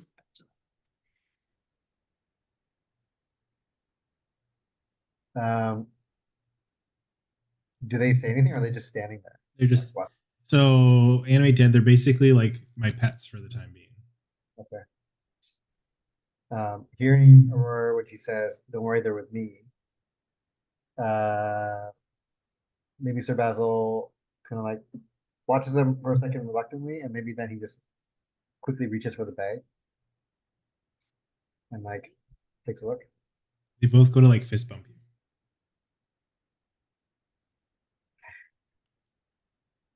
Love that. Sir Basil's Okay, like, easy enough to grab the bag, Basil. It definitely feels heavier than it looks. okay. Opens it up, looks inside. As you open it up and take a look inside, it actually kind of surprises you a little bit as it looks far deeper than what it actually appears from the outside. You can see a bottom. You can see the bottom and you can see the contents. It just definitely, like, you kind of look underneath and you look inside and you kind of hold the spatula a bit. You put your arm in and you can go all the way in. What Cool. you see at the bottom of this bag, though, it's not too much. You see like a little potion rack with a couple potions. There's like 6 or so potions. And like a little like test tube, almost potion rack is what I mean. You see what looks like a long pointed wand in a little like holster, a little belt that's just kind of lying on one end. And you see a javelin. A long, very narrow, kind of gleaming white javelin in the bottom of this bag as you kind of search around. That's what you get on a quick glance. Okay. Seeing as Sir Basil, one like being a soldier or a knight, not having much use for one a wand. He's interested in the potions, but he will communicate everything he's seeing. Like, it looks like there's blah blah blah. But this is, but he'll explain it all to the group, to meringue mind. Like how it's morphing. I mean, should we? I mean, if we get desperate, maybe we use the stuff. But keep in mind that we're probably going to repatriate this body to its family, and they may want. Mrs. Q, we can barely hear you there. Oh, I'm sorry. I said that if we are in dire straits and need to use these things, then great. But otherwise, Aurora did just say they were going to try to take the body back to its, people. So maybe the people will also want their stuff. But if we're desperate, I'm sure they won't mind.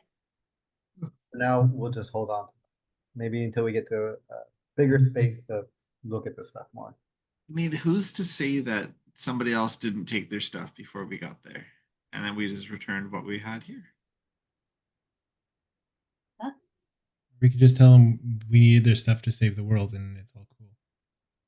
Oh, as easy as that. Smart, not wise, baby. Can we continue on forward. So you've reached the end of this tunnel. Oh, okay. Oh, Is there room for us to turn around? You can do like 1 360, which means Apoc would be at the Can we start of the line. like hot potato the spatula to the front? Easy enough. Yes, you can hot potato the spatula. Are you intending to? Yeah, why not? Go back. How long did we walk for? It's only about 10 minutes. Perfect. Let's go a little bit faster on the way back. Mhm. all Are you right. trying to be stealthy or are you just trying to go? Well, we'll be stealthy. It wasn't that long. I think it's probably still smart to be stealthy, given that these guys are just lit on toasty toast. So as you Mm-hmm. wait, I'm sorry. Were you being stealthy? Or Yeah, were you we're just gonna running? be stealthy. Okay. The same level of stealth that took us Yeah, to. Yeah, 10 minutes isn't too bad. So I'd like everyone once more to make a stealth check with your +10.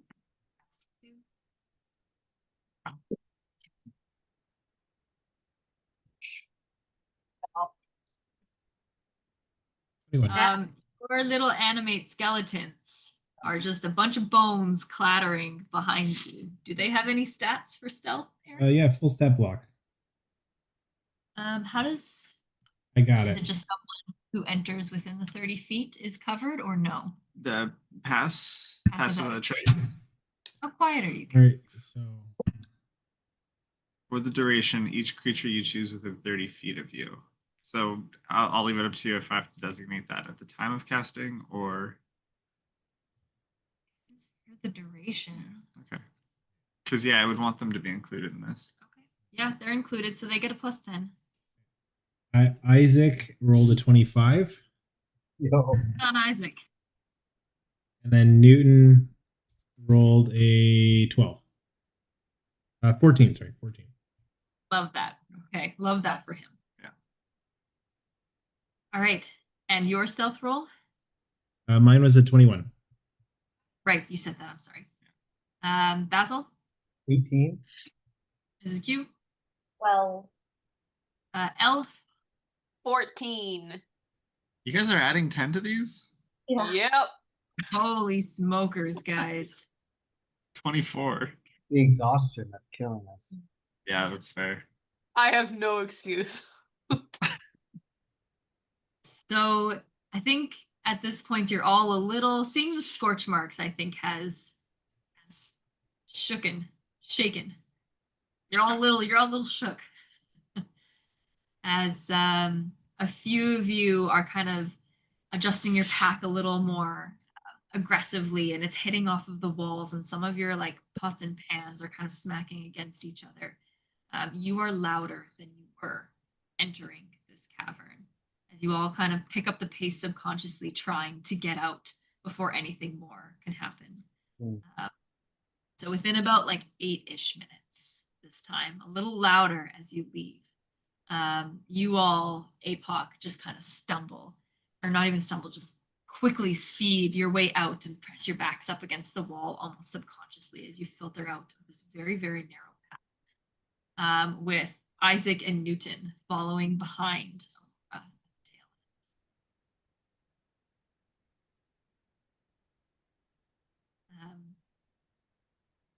Basil, you said you had told everybody through the mind link what was in the pack, right? Correct. Yes.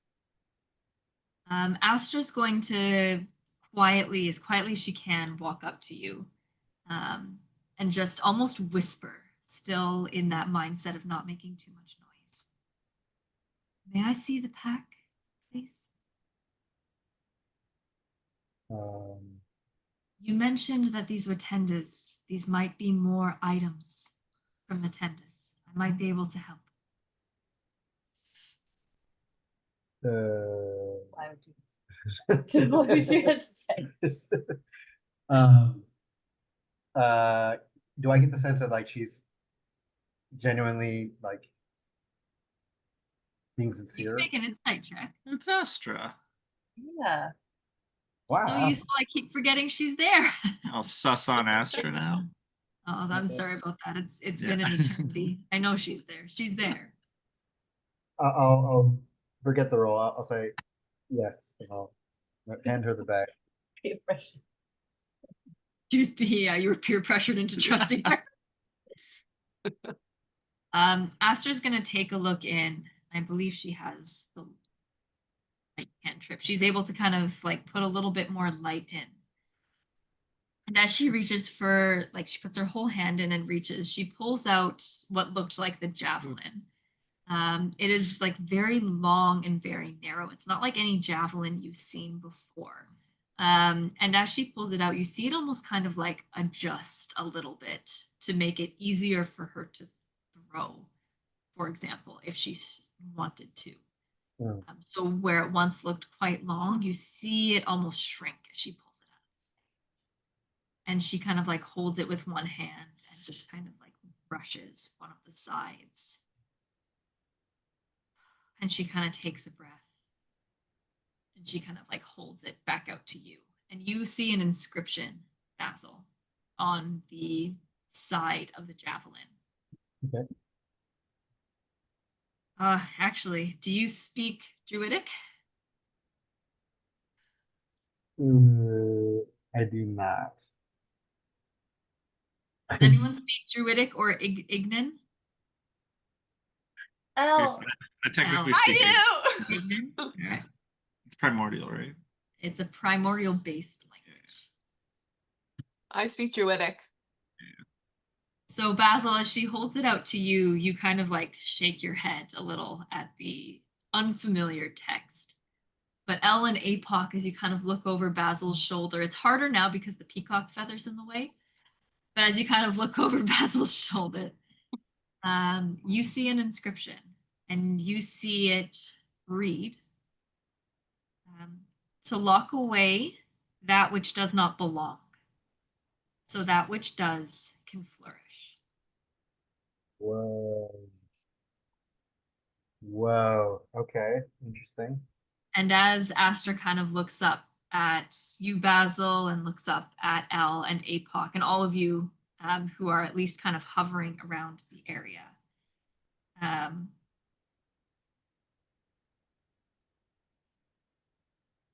there was a legend a very, very, very, very long time ago of one of the early attenders who actually did think that this was the aspect of fire. They came down to try and kill it. And they took this with them because they did not have the Borealis. We have no idea if this is going to work. But this is supposed to be one of the strongest ammunitions that our elders could forge. Something that could be tuned to slaying a particular type of creature. It looks like a javelin, but it will change shape to whoever wants to hold it and try and use it. If the legends are true, this is tuned to try and slay an elemental. I am not sure if this is going to work on something like the aspect. They didn't have all the information, and nor do we, but if someone wants to hold on to this might be very helpful if used in conjunction with the Borealis. It might be able to do a lot of damage. do we think it needs a disguise?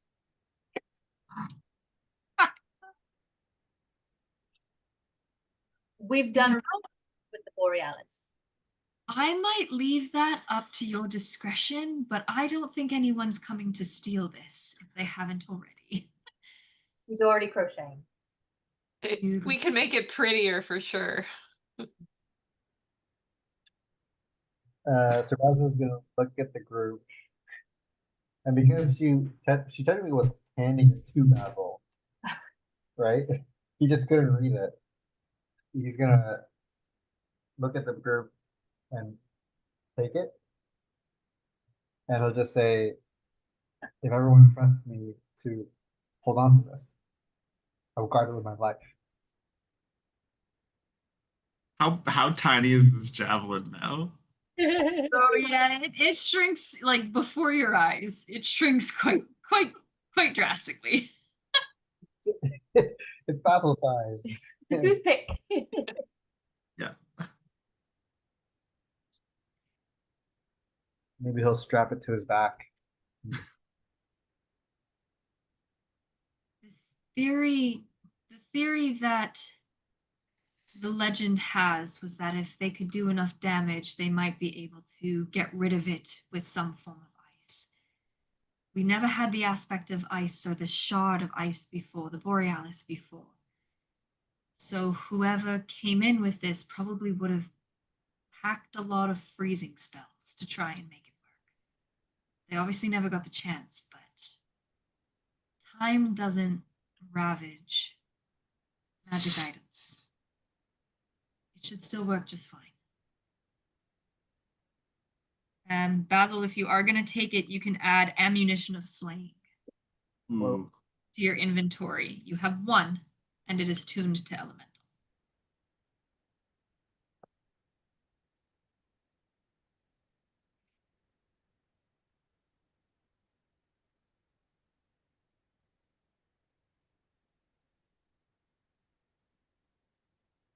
What? Of slaying. As Astra looks back into the bag and kind of rummages around and pulls out both the wand looking thing and the test tube rack of potions. The bandolier. It's a bandolier of potions. You can see like 6 red potions. Excuse me, sorry. You can see 6 red potions, and as she kind of looks at them, she's just kind of will hold them out to the closest person who's there and just go, it's looks to be some greater healing potions in here. Again, time doesn't hurt these, so no matter how old, they'll be fine. They might just taste a little funky. Elle, I know you took one when we were wherever we were. So if you need to replenish your stock, this one's not bad. And as she kind of holds out the last item, as she puts the bandolier on the ground, she kind of looks at it, just sort of runs her hand along it, kind of rubs off a little bit of like the dust or the grime that's kind of accumulated over the years in this bag. Let's see if she can figure out this one without an inscription. Yeah, she can.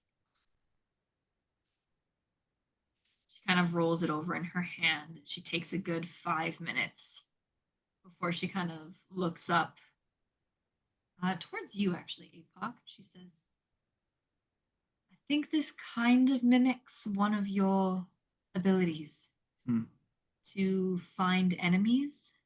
Oh. I think it's just a little more precise. Again, if the legend is true, they came prepared. They would have had this. You just use it once? I'm not sure, unfortunately. I'm not even sure if you can name the enemy or not, but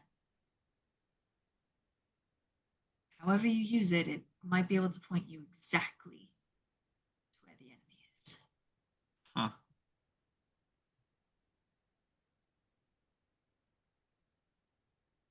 If one of you wants it. I can care for it for now, but I'm not claiming it. We can share. I wouldn't mind holding on to this one. Okay.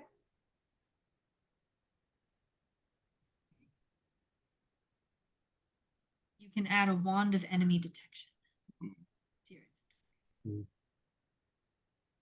Does Apoc know how to use a wand?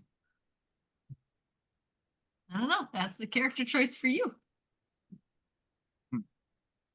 For the The legacy version, guys. for the ammunition of slaying, I see bolts of slaying, or yeah, there's like different types. I think all of those are different types of ammunition, so Yeah, what would you like me to? There's arrow, bolt, needle, sling. I assume bolt probably is the. But the only one that has a legacy is the arrow. Oh, true. I'm guessing she meant arrow. The rest of them are super strong. Okay.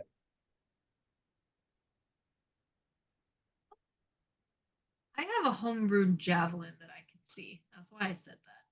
Let me do some digging here, Basil. No problem. I'll make sure that all of these, I don't know why it's not working on mine. Some of them I just can't find. But this one, you should be able to see. I don't know why.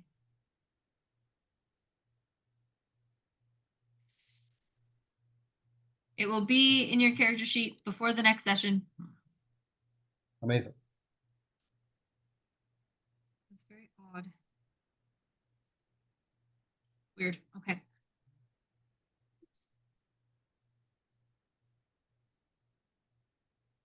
All right. Just keeping an eye on time here as you're all back in the room with the glowing sigil, having a chance to grab a potion of greater healing if you need it. There were 6, but having a chance to kind of recoup for a second with these new items. Is there any last things you'd like to do? Should be long rest. What's that? There's 6 potions, so should we take one each? Elle can have my extra one. I don't need potions where I'm going. So mysterious. I would double make hair of you. Do we want to have a long rest here before we push off down to the, like, if the aspect is close? I think we want to go in full charge. Do you think so that Isaac and Newton were ambushed while they were resting? Do you think we're safe here? Well, I can put up our tent, which is theoretically impenetrable, and I'll have them stand guard. Seems reasonable.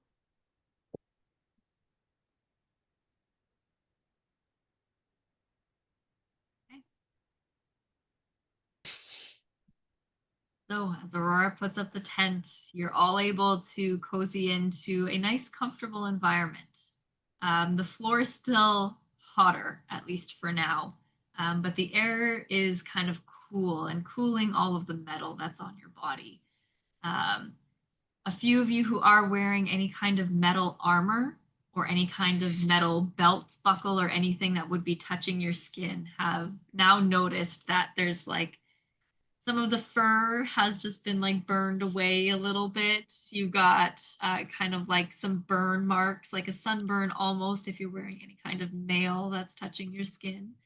Piercings? The constant heat. The piercings, any jewelry, necklaces, earrings, rings actually hurts a little bit in the sun. You do notice that there's a little bit of red around where your new hoops are and all of your piercings, Aurora. As your body is starting to show some wear and tear from being in this heat and exposed to this temperature for at least 2 long rests, I think it's been. This is your second here, but how many days? You have no idea. But as you all start to settle in, do not take a long rest yet. But as you all start to settle in, we will end the session. We don't know if we get a long rest. Do not take a long rest yet. Okay. Really throws off my level up.